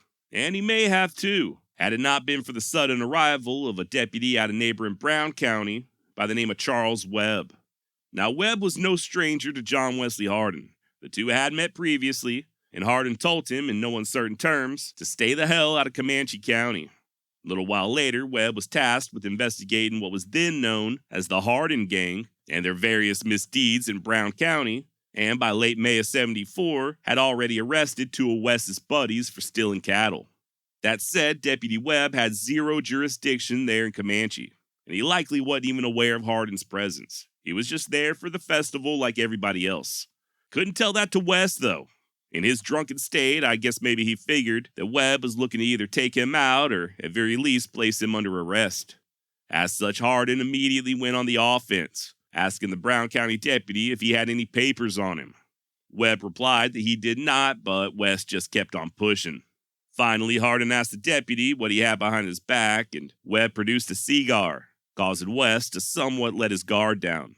Hardin then suggested that the men head inside the saloon for a drink, and the deputy agreed. Okay, cool. Crisis averted, right? Well, not so fast. Hardin turned his head for just a moment before one of his buddies hollered for him to look out. Quote, "As I turned around, I saw Charles Webb drawing his pistol. He was in the act of presenting it when I jumped to one side, drew my pistol, and fired. In the meantime, Webb had fired, hitting me in the left side, cutting the length of it, inflicting an ugly and painful wound. My aim was good, and a bullet hole in the left cheek did the work. He fell against the wall, and as he fell, he fired a second shot, which went into the air." End quote. By this time, Hardin allies Jim Taylor and Bud Dixon had also gotten in on the action, shooting numerous rounds into the deputy's already dead body. Those of you paying attention at home can probably guess what I'm about to say next. Everything you just heard, come on, you already know, was Hardin's version of events. As it turns out, the newspapers reported a slightly different story. According to the Dallas Weekly Herald, Webb was simply minding his own business in a saloon there in Comanche when Hardin and several others stepped inside. They began antagonizing the lawman, pairing off two in the front and another two at his side, but the deputy figured out what was happening and made a run for it. West and his companions followed, and once again, they attempted to box Webb in on the street. And seeing them go for their guns, Deputy Webb did the same. If this is true, and I tend to believe that it is, then Webb certainly died game. 4 against 1, and he still managed to get a shot off and wound the deadliest gunman that Texas had ever produced. Now, prior to this killing, Hardin had mostly been able to do as he pleased there in Comanche. Hell, even the sheriff, John Carnes, and his deputies stood by as West gunned Webb down. Even though they had warrants on Hardin, they refused to serve him. Then, as an angry mob began to form, Sheriff Carnes and his men protected Hardin and made sure he was able to get out of town alive. Per Leon Metz, quote, "As Carnes struggled with the crowd, Hardin and his friends slipped out a side door. Hardin slashed a couple of hitching ropes, and the gunmen galloped away on horses they did not own. Glancing back, Hardin saw his wife Jane and his 17-year-old sister Maddie weeping in the crowd. From down the street, Hardin's father and brother left Joe's law office on the square and with shotguns hurried up the dusty road toward the saloon. End quote. West may have escaped the mob, but the good citizens of Comanche County were, by this point, absolutely done with his shit. They petitioned the governor, and within just one day, an entire company of Texas Rangers arrived under the leadership of Captain John R. Waller. Remember, the Texas Rangers had been decommissioned following the end of the Civil War. Texas State Police were acting as quasi-rangers for a few years, but they too were disbanded in April of '73. It wasn't for nearly another year until the Texas legislature authorized 2 battalions of Texas Rangers, just in time to be dispatched to Comanche County. And what followed was one of the greatest manhunts in Texas history. By May 30th, just 4 days after Deputy Webb's death, Hardin and Jim Taylor began swapping bullets with the Texas Rangers, both vowing to die together rather than surrender. A few days later, they clashed again, a desperate fight in the rain that saw West and 7 others charge some 40-odd Rangers. Hardin had his pony shot out from under him, but still managed to slip away. Meanwhile, West's cousins and partners in crime, Ham Anderson and Alec Berkman, weren't so lucky. The Rangers caught up with them on June 1st and shot them both dead. Next to go would be Hardin's older brother, Joseph. Back in Comanche, the Texas Rangers had placed Joe and his wife, along with Reverend Hardin, West's sister Maddie, and several others behind bars. I guess the idea was to stop them from spying on behalf of or otherwise aiding John Wesley. Well, before you know it, here comes a mob, overtaking and disarming the guards. In no time flat, they took Joe Hardin, along with Tom and Bud Dixon, and strung him up from a nearby live oak tree. Now out there hiding out in the brush and dodging bullets like he was, West wouldn't hear about this for a few days, but as soon as he got word, he made a beeline for Comanche. His first stop was at his parents' house, but the Reverend, either out of fear or frustration, refused to embrace his son, instead telling West to get gone before he put himself and everybody else in further jeopardy. Hardin would later write that although his desire for revenge was not satisfied, he nonetheless decided to leave and let things cool down a bit. If it had not been for my father and the women and children, I would not have left. But Waller, the ranger captain, had said that if I was seen in the country, that he would kill my father and my little brother Jeff and wind up on the women and children. On his way back to Gonzales, a posse was in close pursuit, so West forded up at the Nix farm. Ended up firing several times through a window and left at least one of the men dead on the ground before making his getaway. Now, in West's absence, the Texas Rangers arrested several more of his companions, 7 of whom had been transferred down to DeWitt County, where, as it turns out, the Sutton feud was still alive and well. As such, on the night of June 21st, 1874, a Sutton mob descended upon the jail and lynched 3 of the prisoners, including Scrap Taylor. Old Captain Joe Tomlinson ended up dying without his boots on of natural causes in November of '74, and Reuben Brown, the new leader of the Sutton faction, was shot dead a year later. Finally, on December 27, 1875, it was Jim Taylor's turn. As he and 2 of his buddies were paying a visit to Clinton, Texas, they went down in a hail of bullets.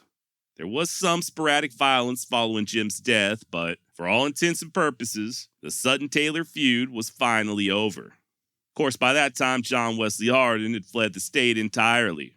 In the early fall of 1874, he sent his wife and daughter on a boat bound for New Orleans as he made his way overland via horseback. From there, they would travel east to Florida before settling down in Gainesville, where Hardin began going by the alias of John H. Swain. Swain being the last name of some of his wife's kinfolk. I feel like I should point out that John Wesley Hardin is still just 21 years old. The man had been engaged in near constant violence since he was 15.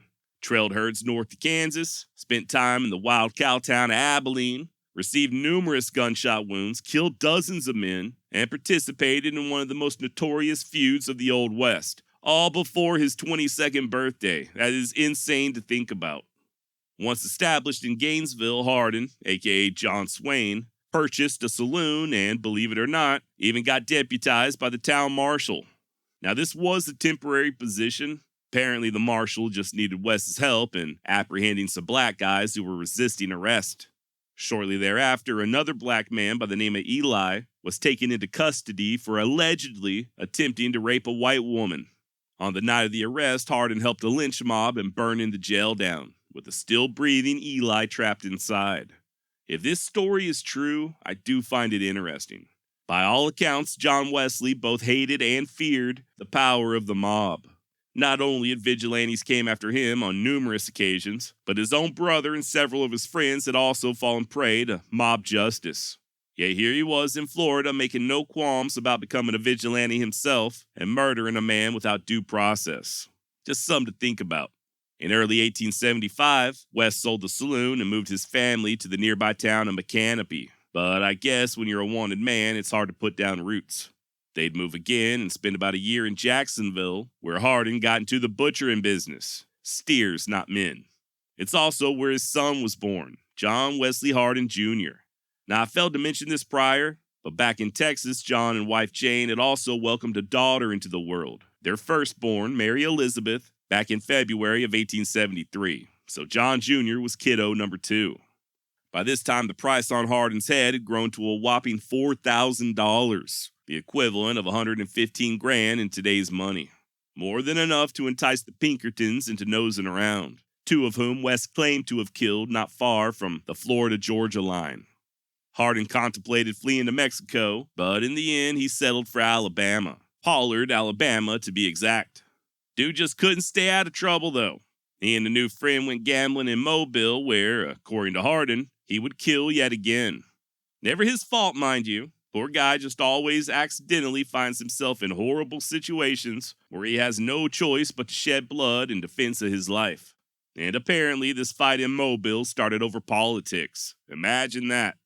A big brawl erupted in the street with Hardin right in the middle, and it wasn't long before the law showed up and began firing into the crowd. According to Wes, he and his partner killed 2 police officers before tossing their guns. They were arrested, but without any hard proof, the authorities had no choice but to let them go. Much like the incident with the Pinkertons, I'm not sure how true this is. Hardin did get arrested. There's an article from the May 3rd, 1877 edition of the Mobile Register stating as much. He's listed by his alias Swain, but there's no mention of anyone being killed. Hardin was simply charged with malicious mischief, fined $5, and kicked out of town. Interestingly enough, the article also mentions a deck of marked cards that the police confiscated from Wes, which could possibly explain why he was always getting into trouble when he was out gambling. Now, the main reason that Wes chose Pollard, Alabama as his hideout was due to his brother-in-law, Brown Bowen, already living there. Remember him? The murderer and rapist who killed Tom Heldman while he was asleep? That guy? Yeah, in-laws, am I right? Well, it's this association with Brown Bowen that would ultimately lead to Hardin's arrest. More on that in a moment, but it's worth noting that Wes didn't spend a whole hell of a lot of time with his wife and kids there in Alabama. He made an attempt at the logging business, but I guess that nightlife just kept pulling him back in. As such, Hardin was constantly on the move, just traveling from one gambling town to another, both in Alabama and Florida, and oftentimes struggling to earn even enough to send back to his family. Little did he know that it would all soon be coming to an end. By 1877, a sergeant in the Texas Rangers by the name of John Barclay Armstrong got himself promoted to lieutenant. No stranger to violence, Armstrong had made several arrests during the Sutton-Taylor feud and showed additional pluck by apprehending the noted Texas gunman King Fisher. And following Armstrong's promotion, he set his sights on the fugitive John Wesley Hardin. Assisting him in these endeavors was an officer from Dallas named Jack Duncan. Jack had previously worked for the Pinkertons and was appointed as a special ranger with one job and one job only, to help Lieutenant Armstrong catch Wes Hardin. Using his expertise as a detective, Duncan was able to befriend Hardin's father-in-law, Neil Bowen, over in Gonzales, long enough to intercept a letter to Neil from his son Brown. The note, with a return address in Pollard, Alabama, included a message from Brown's sister sending her love.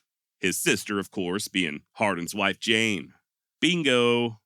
By June 20th, 1877, Armstrong and Duncan were in Montgomery, a little over 100 miles northeast of Pollard, and had already ascertained that Hardin was going by the alias of John Swain. As such, they requested warrants in both names, just in case. Once again, Duncan went in first, undercover, and found out that Hardin was off gambling in Pensacola. The Rangers then enlisted the help of Escambia County Sheriff William Hutchinson and hatched a plan to catch Wes right there in Pensacola as he attempted to board the train back to Pollard. And sure enough, just as they hypothesized, Wes walked straight into the trap. According to Hardin, he had just stepped inside the train and was enjoying a pipe when two lawmen came up and grabbed him from behind. Wes began hollering up a storm, yelling out that he was being robbed, and one of his traveling companions, a 19-year-old Jim Mann, panicked, pulled out a gun, and began firing wildly. This was answered by Ranger Armstrong and the others as they shot back and killed Mann. Per Hardin, quote, "In the meantime, I was fighting for liberty in the aisle with my three antagonists, who had been reinforced. They had me on my back, 2 or 3 men clinging to each arm, someone on my breast, and others trying to catch my legs, which I was using with a vim. Once in a while, they would hit me over the head with a 6-shooter as the unequal fight went on. I would not surrender or keep still. I swore I would never surrender at the point of a pistol, and I was not going to do it now. At this time, Armstrong rushed into the smoker with a drawn revolver and put it to my head and told me that if I did not surrender, he would blow my brains out. I said, 'Blow away, you will never blow a more innocent man's out, or one that would care less.' Someone else was trying to strike me over the head with a revolver when Armstrong called out, 'Men, we've got him now. Don't hurt him. He is too brave to kill, and the first man that shoots him, I'll kill him.' They finally bound my hands behind my back with a big cable and then tied me to the seat of the chair. I still had the stem of my pipe in my mouth, and someone picked up the bowl, filled it, lit it, and gave it to me to smoke." End quote.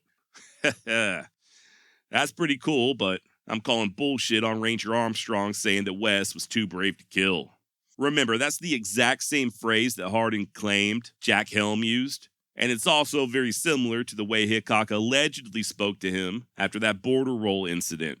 It's my amateur opinion that this was just Wes's ego at play. Years later, when writing his memoir, it was very important to Hardin to let the readers know that other dangerous men considered him brave. Other than that, though, Wes's version of the arrest is pretty accurate.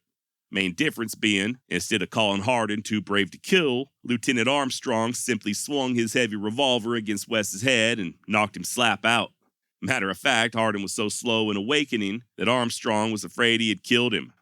While still asleep, they chained Wes's legs up and fished out the revolver he had concealed in his pants.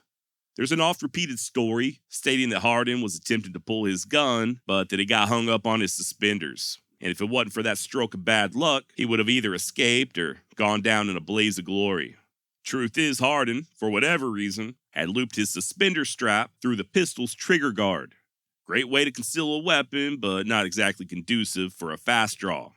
Oh, and by the way, Hardin had a 3rd child by now, a daughter named Jenny. She was just a month old at the time of his arrest, and he wouldn't see her again for another 17 years.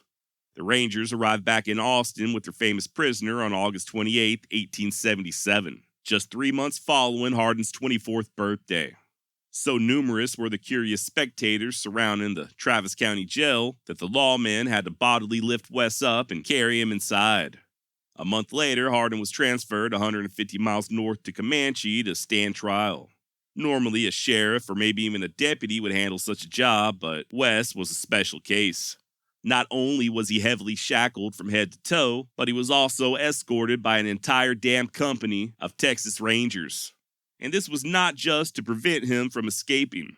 The Rangers were also tasked with stopping any potential lynch mobs who might be planning on stringing Hardin up.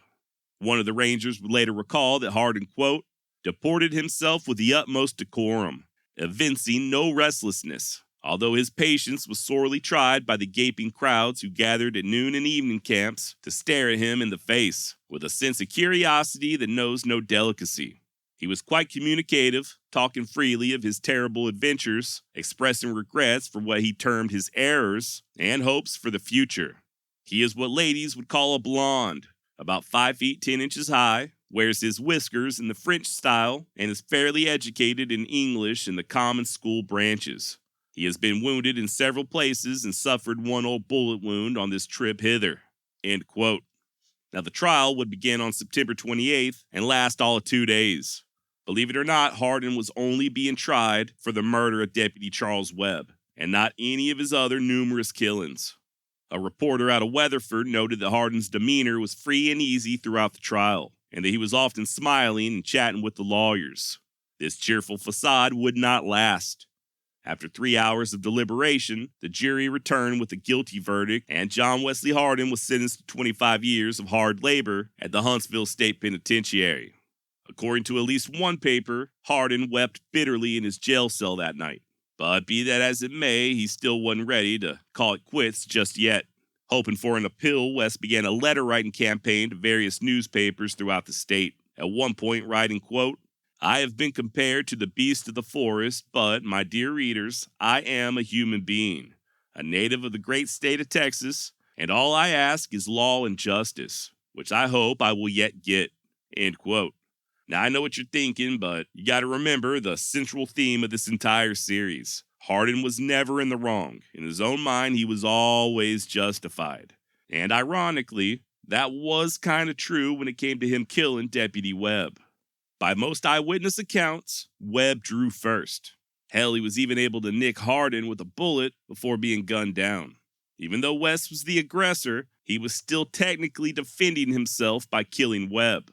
Had it been proven that West drew first and gunned down the deputy in cold blood, he'd have likely been sentenced to death. As it were, he was only convicted of second-degree manslaughter. The only thing that stopped him from getting acquitted outright was the evidence showing that he had previously conspired to kill Webb. To quote the late great Leon Metz, "Had there been no conspiracy issue in the death of Webb, the verdict almost certainly would have been an acquittal on the grounds of self-defense." So it was not the act of killing Webb that sent John Wesley Hardin to prison. The jury believed Hardin provoked the fight, and that the conclusion was sufficient for second-degree murder. However, had there not been elements of self-defense on Hardin's part, the jury might have found first-degree murder, and John Wesley Hardin would have gotten the rope. End quote. For what it's worth, Hardin would, for the rest of his life, steadfastly maintain that Webb was there in Comanche with the express purpose of assassinating him, and that he was only acting to preserve his own life. Now, as West awaited the appeal that would never come, he spent a good year in the Travis County Jail with a whole lot weighing on his mind. Not only was he looking at some seriously hard time, but his father had passed away back in the summer of 1876. Also, Jane and the kids were still in Alabama. They didn't have the funds to return to Texas, and there wasn't a damn thing West could do about it from behind bars. It wasn't until February of 1878, 5 months after Hardin's sentence, that his family was able to scrap enough together to make the trip. Adding to all of this, his damn no-good brother-in-law, Brown Bowen, had also been arrested. He was extradited to Texas, tried for the murder of Tom Heldman, found guilty, and sentenced to hang on May 17, 1878. Only thing is, Bowen began telling everybody who'd listen that it was Hardin, and not him, who murdered Heldman. He even took a page from West's book and began writing the papers, claiming his innocence. In one such letter, Brown addressed Hardin directly, saying, "John, you know I am innocent of this deed. I ask you to clear my name for my children's sake. You know you have to appear before a God who knows all. And can you stand before that great tribunal and look on your God and say, 'I did not kill Heldman'? You know you will have to say, 'I, John Hardin, did it, and allowed Brown Bowen to be punished for it. My death will be another dreadful murder which you will have to answer for.'" Damn. Even Brown's parents and sister begged Hardin to admit to the murder, but he wouldn't budge, telling his wife, quote, "Let every tub stand on its own bottom. For your sake, I would do anything honorable. And I know that you would not ask me to do anything dishonorable, but I cannot be made a scapegoat of. A true statement will do your brother no good, and a false one I cannot make." In the end, Brown Bowen was hung by the neck till he was dead. A few days before the execution, an extremely on-edge John Wesley Hardin nearly killed another inmate after the poor bastard made him wait too long in the chow line. Now, earlier in this series, I mentioned how West was just 17 years old when he met up with another young gunman by the name of Bill Longley. Well, Bill had also gotten himself arrested. And while he was sitting around in jail awaiting trial, he started telling all kinds of tall tales and drastically inflating the number of people he had killed. Make no mistake about it, Longley was a killer, but despite his jealousy, he was nowhere near at the level of John Wesley Hardin. Thanks partly to all these lies he'd been telling, Longley was sentenced to hang for his crimes. He too filed an appeal, but it didn't work. What's more, he was flabbergasted to learn that Hardin had received life, while he, Bill, was destined to swing at the end of a rope. Guess Longley didn't figure this was fair, so he did the same thing that West and Brown Bowen did, and started writing letters to the papers, publicly insulting Hardin while he was doing so. It was like an Old West version of a modern-day internet beef, only instead of trash-talking each other on TikTok, they were hashing things out via the printed press. West wrote that he had never had anything to do with Bill Longley and that he only rode with men of honor, suggesting, of course, that honor was something Bill was greatly lacking. This prompted Longley to say that Hardin's victim, Charles Webb, was one of the best and bravest men in Texas, and that if West was so tough, then why did he need so much help when dispatching Webb? Now, I did an entire episode on Longley if you're interested in learning more, link down in the description. But eventually the papers stopped reporting on the squabble altogether, so I guess they just got tired of arguing. A little while later, in a letter to his uncle, Hardin would write that he had recently received a very complimentary and sympathetic note from Longley. Whether or not this was sarcasm or a genuine statement on West's part, I do not know. In June 1878, Hardin's appeal would be formally denied. And by October 5th, he stepped through the gates of Huntsville Prison as convict number 7109. Almost immediately upon arriving at the Huntsville State Penitentiary, John Wesley Hardin began planning his escape. As luck would have it, he was assigned to work in the wheelwright shop, just a mere 75 yards from the prison armory. He and a few other inmates would have to tunnel their way across, but once inside, they'd gain access to the firearms and, if need be, blast their way out. And it damn near worked. Within just a month and a half, the tunnel was almost complete, but unfortunately for Hardin, another inmate squealed, so instead of gaining his freedom, he just got several days in solitaire. Not long thereafter, West would somehow get his hands on duplicate keys to nearly every lock in the prison, including the main gate. Your guess is as good as mine as to how this happened, but I think it's safe to say that Hardin was nothing if not determined. Wasn't in the cards, though. He got snitched on again, just like before, and this time, in addition to a good long stay in solitaire, West also received 39 lashes. Quote, "My sides and back were beaten into a jelly, and still quivering and bleeding, they made me walk in the snow across to another building, where they placed me in a dark cell and threatened to starve me to death if I did not reveal the plot. I told them I would tell them nothing, that I meant to escape and would kill them in a minute if they stood in my way. They left me there for 3 days without anything to eat or drink, and on the 4th day I was carried to another cell in a high fever and unable to walk. I stayed there for 30 days. End quote. Now, despite such a harsh treatment, John Wesley remained undeterred.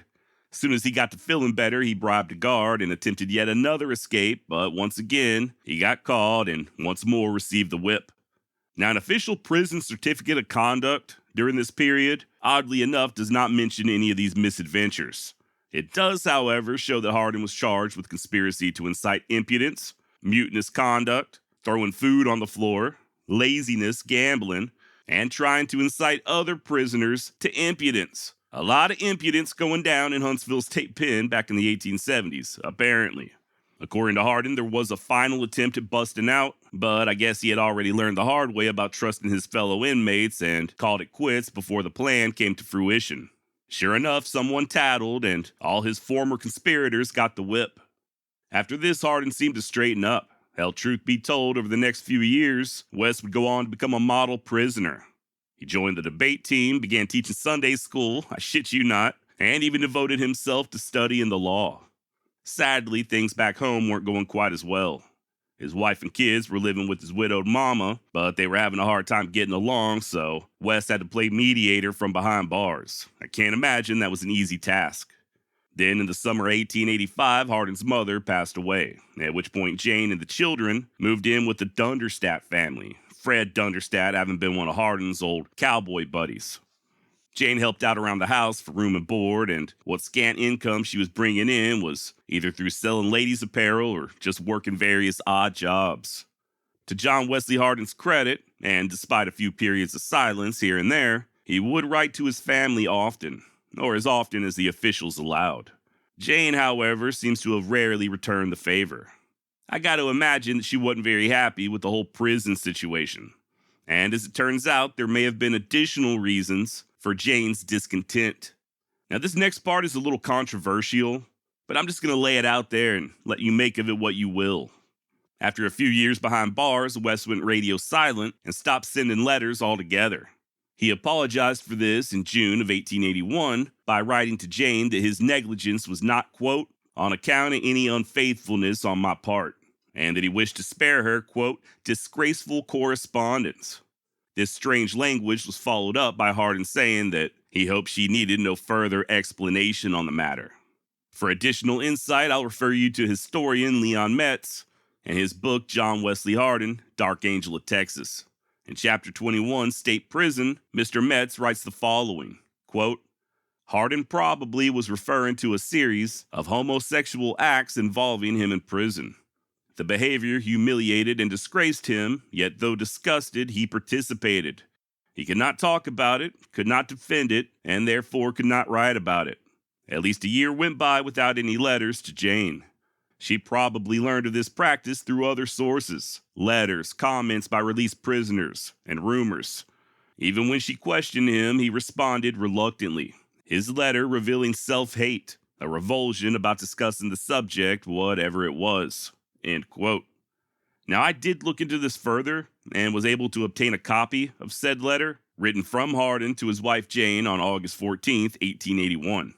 It was very hard to read, handwriting-wise. There were a few words I was unable to make out, but I think I got the gist of things.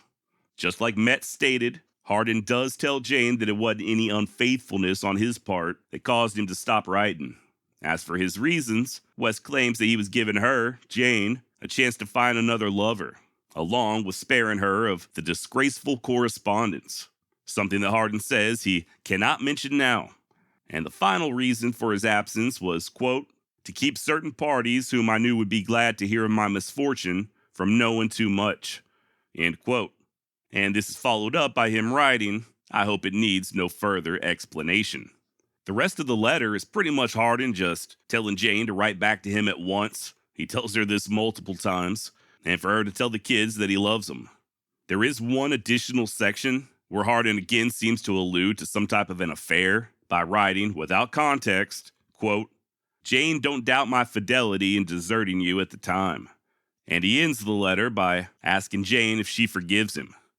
Okay, so, I don't know about you, but I'm not really convinced that this is Hardin admitting to some sort of illicit sexual affair in prison versus him just not writing. His unfaithfulness and fidelity, or lack thereof, could just be a reference to his lack of sending letters over the past year. I mean, fidelity, by definition, isn't just refraining from adultery, but also just being loyal in general. That said, his remark about disgraceful correspondence does somewhat raise an eyebrow, right? Then again, it very well could be that Hardin was receiving letters from female admirers, and maybe Jane didn't much appreciate that. So I don't know. The wording is a little strange, but we're missing a whole hell of a lot of context. And without additional information, I'm not sure that this is the smoking gun that Leon Metz seems to think it is. And besides, let's be honest, Hardin certainly wouldn't have been the only inmate there at Huntsville Prison involved in a little extramarital hanky-panky, right? It may be that West swung both ways, I don't know. I'm just not convinced there's anywhere near enough evidence to state as much. Now, speaking of Jane, sadly, she would pass away in November of 1892, at just 35 years of age. The children, who were at that time all in their teens, remained living on the Dunderstadt Ranch. As for Hardin, well, his luck would soon take a turn for the better. Rather than serving his entire 25-year sentence, he'd do just shy of 16 years before receiving a pardon. Still not really sure how West managed to pull that one off, but evidently there were a ton of people signing petitions for his release. That, coupled with his good conduct and a new, somewhat sympathetic Texas governor, seemed to do the trick. So it were on the 17th of February, 1894, that John Wesley Hardin walked out of prison a free man. Hell, his lawyer even saw to it that past indictments were squashed as well. Hardin was not only free, but for the first time in over 2 decades, he wasn't even a wanted man. Now, the first thing West did was to fetch his children from the Dunderstadt Ranch and move them back to Gonzales.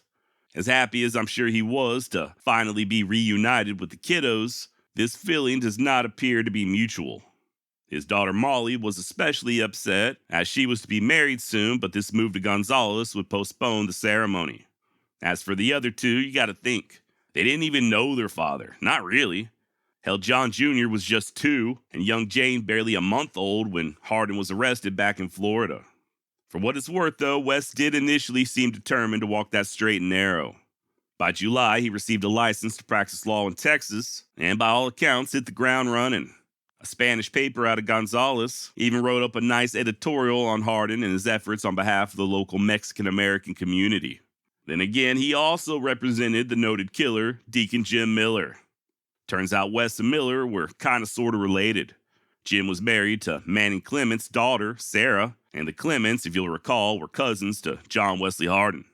I will be doing an extensive look into the life of Jim Miller very soon, but just in case you're not familiar, he was basically the Old West version of a hitman, and over time he would rack up a body count comparable to that of Hardin's.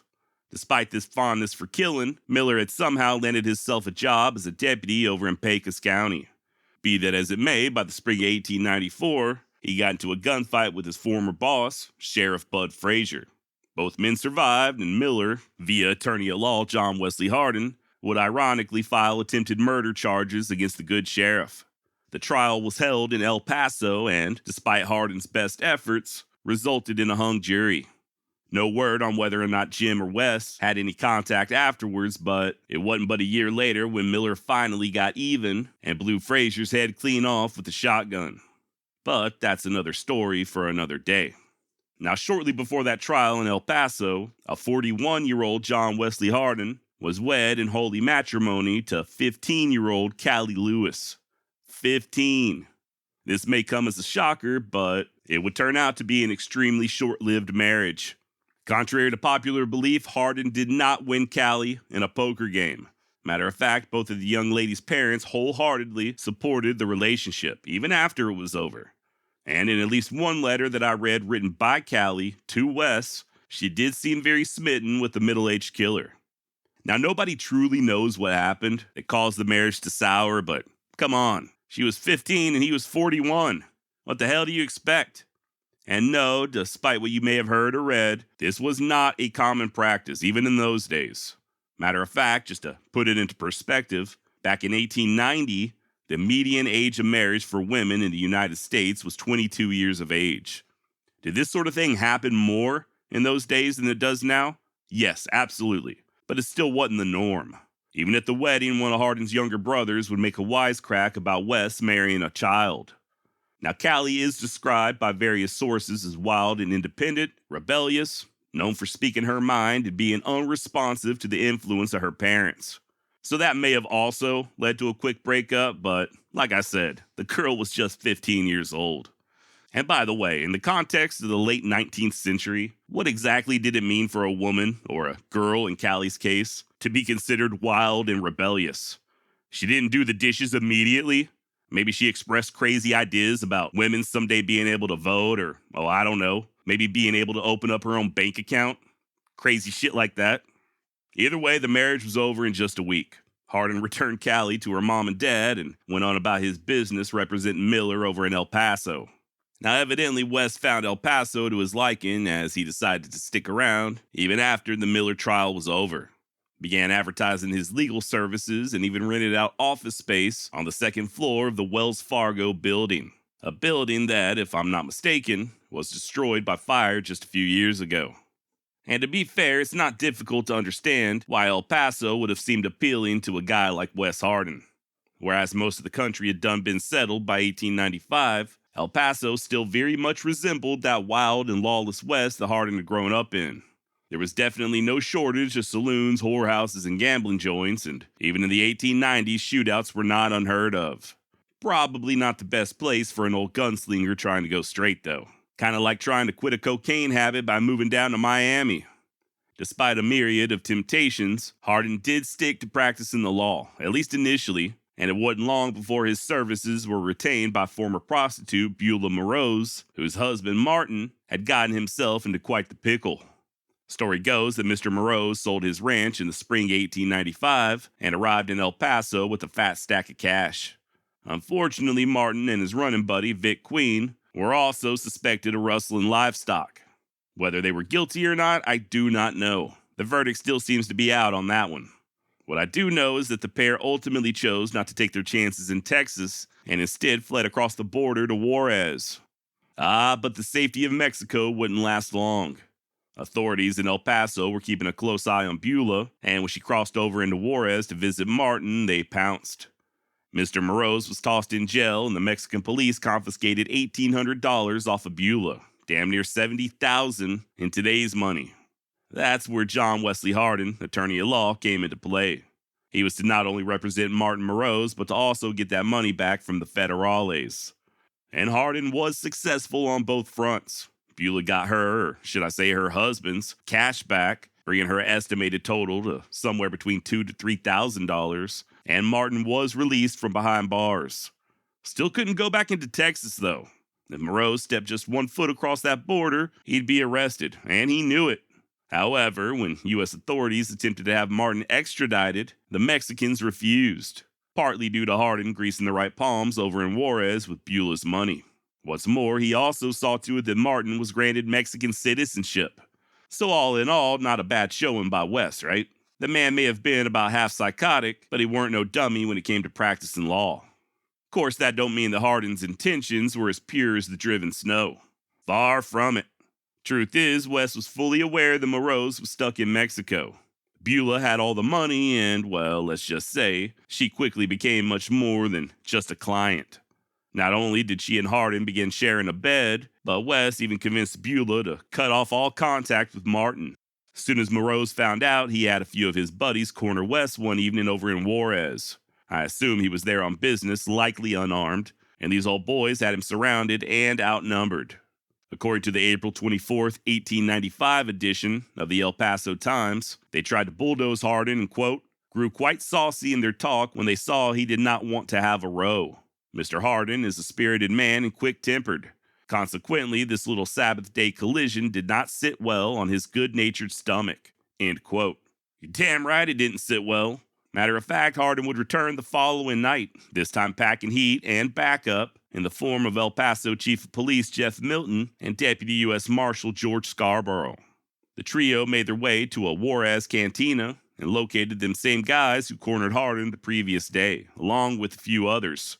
An argument broke out and Wes open palm slapped one of the men across his saucy little face, while at the same time shoving the business end of a revolver in his belly.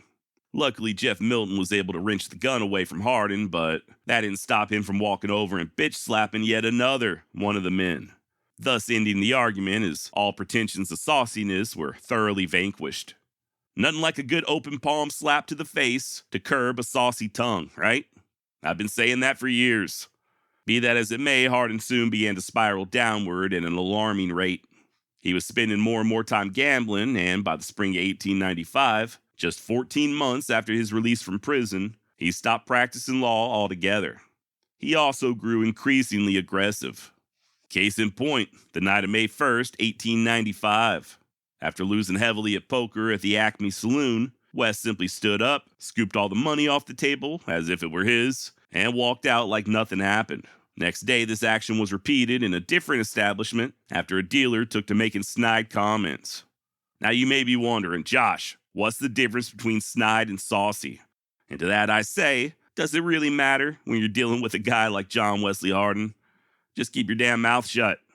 In an attempt to justify his actions, Hardin told a local paper, quote, I was grossly insulted by the dealer in a hoorah manner. Hence I told him he could not win my money and hoorah me too. I admire pluck, push, and virtue wherever found, yet I contempt and despise a coward and an assassin of character. End quote. And hell yeah. Now, despite this bravado, it did become clear to many that Wes was slipping. Historian Leon Metz speculates that Hardin's skills, nerve, and confidence had all degenerated, and that the old dog's bark was so loud because he had lost so many teeth. And there may be some truth to that, but then again, Even a toothless dog can still be dangerous, as evidenced by Hardin possibly orchestrating the murder of Martin Moroz. Remember, Moroz was still stuck in Mexico, but his wife and money were in Texas, under the dutiful watch of one John Wesley Hardin. In a desperate attempt to reclaim these assets, Martin began discussing options with Deputy U.S. Marshal George Scarborough. The pair agreed that George would escort Moroz across the border under the cover of dark, just long enough for him to see Beulah in person, try to maybe talk some sense into her, or at very least get some of his money back. Sadly for Martin, things would not go quite as planned. While Scarborough did indeed walk Moroz across that bridge, he wasn't alone. Turns out Jeff Milton and a Texas Ranger by the name of Frank McMahon were lurking on the other side, and as soon as Martin was firmly on Texas soil, they shot him dead. Now, to this day, it's unclear as to their exact motivation, but according to the lawmen, Moroz went for his gun, leaving them no choice but to open fire. And that may be the case, but you also got to think who stood to gain the most. With Martin out of the picture and no longer posing a threat, Hardin would have unfettered access to both Beulah and her money. As it turns out, this theory ain't as far-fetched as it may seem. Now, we will circle back to Wes's probable involvement in Martin's death here in just a moment, but for now, I think it's important to continue examining Hardin's frame of mind during this period. Despite vows to abstain from liquor, return to practice in law, and even write a book of his life's adventures, Wes began gambling and drinking more than ever. His only income seemed to be whatever he could earn from the poker table or wrangle from Beulah, and his violent outbursts were becoming more and more frequent. According to his landlady, quote, "I did not hesitate to talk saucy to him when he got drunk and damaged my furniture, and yet I feared him. I would feel my very bones chill when he looked at me with his darting little serpentine eyes. He would bring his whiskey to his room by the gallon, and I could hear him at all hours of the day and night stirring his toddy. But I never saw him staggering drunk. I could only tell he was drunk by the extreme politeness and the peculiar snake-like glitter of his eyes. He declared that he had no confidence in human nature, that the human heart was rotten, and that everything living was deceitful. He made me shudder when he said, I would not trust my own mother, but would watch her just like I watch everyone else. Hardin would walk the halls for hours at night with a pistol in his hand. I think he was crazy with fear, for no matter who knocked at his door, he would spring behind a table where a pistol was lying before he ever said, come in." End quote. Now, I won't bore you with her entire account, but the landlady does mention the book the Hardin was writing, that he would talk to her frequently about it, and that he would still practice with his guns on a daily basis. Quote, "I have seen him unload his guns, put them in his pocket, walk across the room, and then suddenly spring to one side, face around, and quick as a flash, he would have a gun in each hand clicking so fast that the click sounded like a rattle machine." End of quote. So there you go. Maybe that old dog hadn't lost all of his teeth after all. And like I just said, to Hardin's credit, and despite his drunken state, he did begin writing that book, an autobiography of his life, with the help of the freshly widowed Beulah Moroz. It appears that she did most, if not all, of the writing, as he dictated. Wes even took her on as a full partner in his, quote, "manuscript and business matters." Be that as it may, their relationship wasn't all rainbows and puppy dogs. In August 1895, while Hardin was off gambling in New Mexico, Beulah got drunk and disorderly and ended up in jail for carrying a brace of pistols. Her arresting officer was a young man by the name of John Selman Jr. Beulah was fined $50, and when she appeared in court, apologized for her actions. More on this in a bit, but I do feel like Hardin's behavior on that trip to New Mexico also warrants a brief mention. After losing big in a card game, Wes tried pulling that same stunt as he did back in El Paso, just scooping up the money and walking out. Only this time it didn't go over so well, and one of his fellow gamblers pulled a gun and forced the legendary killer to return his ill-gotten booty. And things didn't get much better when he got back home, as evidenced by his encounter with George Scarborough just a couple weeks later.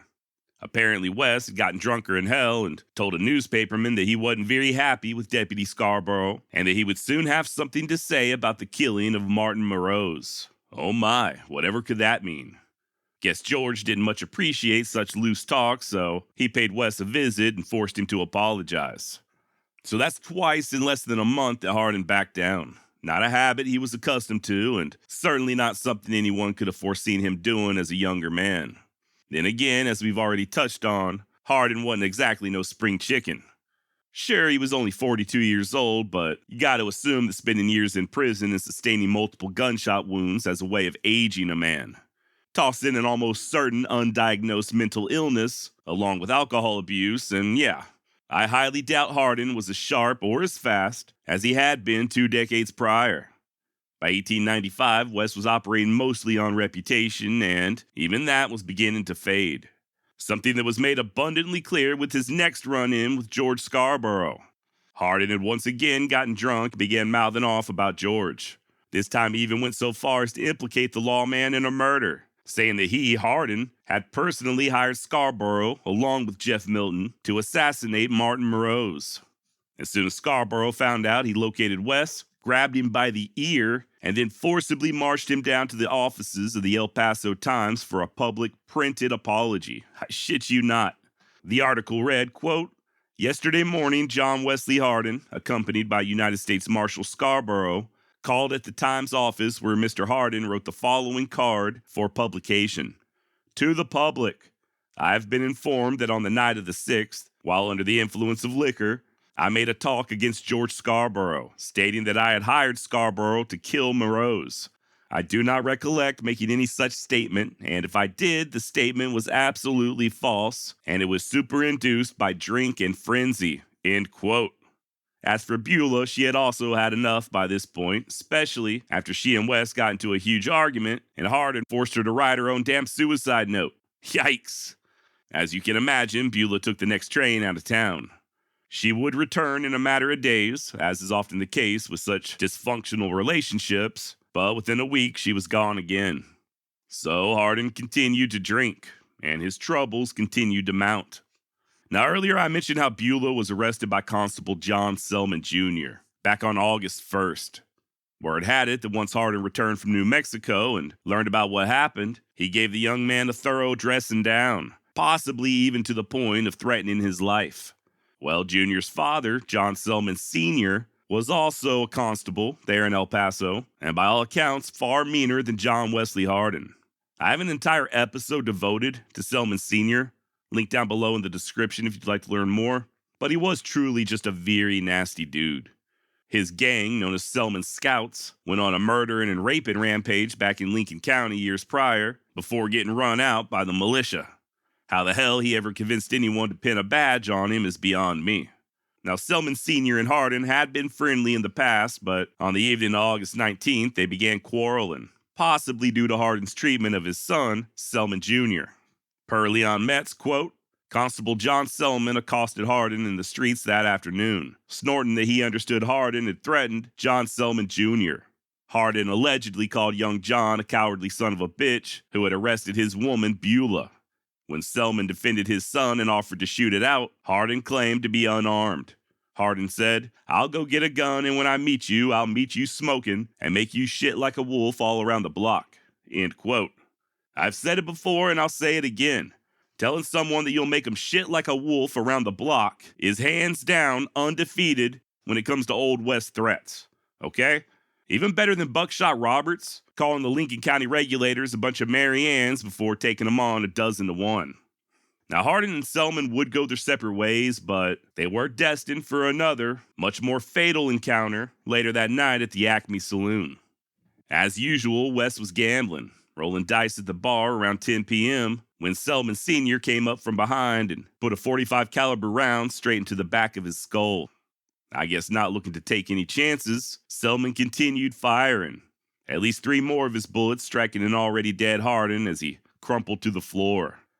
Full disclosure, not everyone agrees that Hardin was shot from behind. The photographer who snapped the famous post-mortem picture of Hardin, J.C. Berg, thought otherwise. I guess after spending over 3 decades on the border, Mr. Berg considered himself somewhat of an expert on gunshot wounds.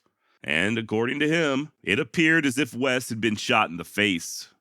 This theory is backed up by Hardin's killer, John Selman Sr., who would later testify that he and West were facing each other and making eye contact before he pulled the trigger. To further confuse matters, at least one witness stated that Selman barreled into the saloon, hollering up a storm before he opened up fire. If this is true, you would think that Hardin would have at least turned around to see what all the commotion was about. And then there are those who think West possibly spied Selman in the mirror over the bar and that he was going for his gun and attempted to spin around when Selman killed him. For what it's worth, a total of 3 doctors would examine Hardin's body shortly after his death, and they all agreed that the bullet entered into the base of his skull and exited out the upper corner of his left eye. This too was backed up by several witnesses there at the Acme Saloon. Either way, John Wesley Hardin had turned his last card. Once Beulah heard the news, she returned to El Paso and, surprisingly, paid for West's funeral. She also tried to claim his unfinished manuscript, but the courts ultimately ruled against her and gave the rights to Hardin's children. A year later, The Life of John Wesley Hardin was published, and it is still available even to this day. You can pick up a copy on Amazon or even read it for free online like I did. Now, how closely the finished product followed the manuscript, what, if anything, was omitted, is unknown as, unfortunately, the publishers threw away the original. Also remaining unknown is Selman Sr.'s true motivation for killing Hardin. It may have been as simple as West threatening his son, or it could go a bit deeper. Once again, according to Leon Metz and Dark Angel, quote, El Paso residents widely speculated that there was more behind the Moreau's killing than just 3 officers shooting 1 outlaw. They suspected Hardin had paid the policeman for that night's work. A suspicion confirmed in some circles when Hardin signed a newspaper statement apologizing for saying that he had hired Scarborough. He also said the same regarding Milton. The story is that Hardin had not just hired Scarborough, Milton, and McMahon to murder Moreau's, but that he had also retained Selman. In the darkness and confusion of that night along the Rio Grande near the trestle, Selman might have slipped away before the other lawmen arrived. Perhaps he had not even reached the bridge in time to participate. End quote. And lest you think this is just more speculation on the part of Metz, this theory does jive with the recollections of longtime El Paso businessman George Look. In his own manuscript years later, Look would state that Selman had complained to him, saying that although West paid Scarborough for the Moreau's murder, he had failed to square up with everybody else. According to George Look, Selman was contemplating killing Hardin for this lack of payment. Quote, because he, Hardin, would not give Selman his cut of the Moreau's money. End quote. And then there's some that think Selman was simply jealous of Hardin's reputation. 2 baddest boys on the block, right? Sooner or later, they're going to try to find out who's toughest. So who knows? Maybe Selman killed Hardin for threatening his son. Maybe it was due to a lack of payment for the Moreau's murder. Possibly even as a way to silence West from making further drunken confessions. Jealousy. Or maybe it was just a combination of all the above. As for John Selman, he wouldn't have long to live either. On April 1st, 1896, less than a year after Hardin's death, Selman Jr. was arrested in Mexico after being caught in a compromising situation with an underage girl. A few days later, Sr. got drunker than a skunk and began pressuring Deputy Scarborough to help get his son released out of jail over in Juarez. This somehow turned into an argument. One thing led to another, and both men went for their guns. Scarborough was a little bit faster and, I assume, more sober, and succeeded in putting 4 rounds into Selman's body. Interestingly enough, exactly 4 years later, minus 1 day, Scarborough would himself be killed while chasing stock thieves over in New Mexico. The fate of Beulah Moreau isn't quite as clear, though. After helping to bury West and making an unsuccessful bid for his manuscript, she simply disappeared into history. Luckily, the same can be said for Hardin's child bride, Callie. After officially becoming a widow following Hardin's death, the young lady remarried to someone a little closer to her own age, a doctor, and ended up living a very long life, passing away in 1963 at the age of 84. I find it fascinating that the former wife of an Old West gunfighter was still alive when Elvis and the Beatles were blowing up the radio dial. As for Hardin's children, they would remain close for the rest of their lives, never living more than 35 miles apart from one another. Although his youngest daughter Jenny would marry, she and her husband never had any kids of their own, and Jenny died of a stroke in 1931. Her brother, John Jr., would die just 12 days later of a heart attack at the age of 56. He and his wife had 3 children, the first of whom they named John Wesley Hardin III. Finally, West's oldest, Mary Hardin, often referred to as Molly, would have a total of 12 kids of her own, none of whom were named after her famous father, and she passed away in the town of Nixon in 1938 at 65 years of age. Interesting guy, John Wesley Hardin. I guess you could say he was an outlaw. I mean, hell, the man did 15 years in prison and spent the majority of his life dodging the law. But he didn't really partake in any traditional outlaw activities. Wes, much like Billy the Kid, never robbed a train or held up a bank or stagecoaches or anything like that. Although he did traffic in stolen livestock on occasion, his biggest crime was killing. And when it came to killing, John Wesley Hardin truly was the best at what he did. Still, there are many to this day who steadfastly believe that Hardin was a victim of circumstance and that his killings were just the direct result of him standing up for his rights. Rights that were being trampled upon by overreaching government authority. And this may offend a few people, but I tend to disagree. For instance, Hardin claimed that he ran after killing Mage back in 1868 because the killing of a black man in Reconstruction, Texas would mean, quote, sudden death at the hands of a court backed by northern bayonets, end quote. Now granted, he was just 15 years old, so I can understand the fear, but in all reality, had West gone to trial, the jury would have been comprised of his fellow white Texas neighbors, not carpetbaggers. And in 1868, such a jury would have almost certainly have let Hardin off the hook for the killing of a former slave. It's my opinion, for what it's worth, that there's quite a bit of misconception when it comes to Reconstruction-era Texas. It's widely believed that Union troops were posted up on every corner just victimizing Texans left and right, almost like an Old West version of Red Dawn, and that guys like John Wesley Hardin or Cullen Baker and the like were more freedom fighters than outlaws. In all actuality, nothing could be further from the truth. According to the late historian Randolph B. Campbell, who, by the way, was also the Regents Professor of History at the University of North Texas, the popular narrative of Northerners arriving in Texas after the Civil War to dominate state government is largely untrue. More than half of the high-ranking officials in Texas during Reconstruction were natives of the South, and almost all of them were Texas citizens before the war between the states. And although there were initially some 50,000 U.S. troops assigned to Texas during Reconstruction, this number dwindled significantly. Hell, after just 1 year, only 3,000 soldiers remained, and they were mostly posted on the frontier. Yes, there was a ton of violent crime in post-Civil War Texas, but the vast majority of it, by a landslide, was being committed by white Texans, former Confederates. And the majority of their victims were former slaves. Was Reconstruction a time of great upheaval, both socially and economically? Yes, absolutely. But a lot of this unrest was the direct result of slavery being abolished and the unfortunate reaction to it, and not evil carpetbaggers from the North just victimizing innocent Texans like John Wesley Hardin. It weren't oppression that caused John Wesley Hardin to kill. Matter of fact, even after doing this series, I'm not aware of a single instance where Hardin was ever persecuted unfairly by those in power. If anything, the man was treated with kid gloves.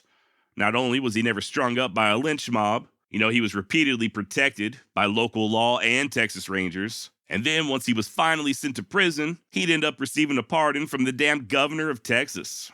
Doesn't really sound all that oppressed to me. I think that Hardin killed because, 1, he was damn good at it, and 2, he continuously placed himself in situations that warranted deadly force, whether they be feuds or drunken confrontations or simply gambling disputes. While others might have balked at drawing their guns or escalating things further than a mere fistfight, Hardin didn't. What begins as a simple barroom disagreement can turn deadly at the drop of a hat with a guy like Wes. Also, I'm no psychologist, but John Wesley Hardin had to have been suffering from some type of undiagnosed mental condition, right? I don't know if it was a form of psychopathy, maybe antisocial personality disorder, I don't know. But as the old-timers like to say, that boy just wasn't right in the head. But that's just my opinion. What do you think? Was John Wesley Hardin a good son of the South, a freedom fighter who stood up for himself, or just a crazed killer whose luck ran out in the spring 1895? Or somewhere in the middle? Hit me up and let me know what you think. Josh at wildwestextra.com. Or if you're watching this on YouTube, leave a comment down below. I am genuinely interested in your take. And I guess that's about all I've got on John Wesley Hardin. Thank you so much for listening. Don't forget to email me. Once again, that's josh@wildwestextra.com. Till next week, adios.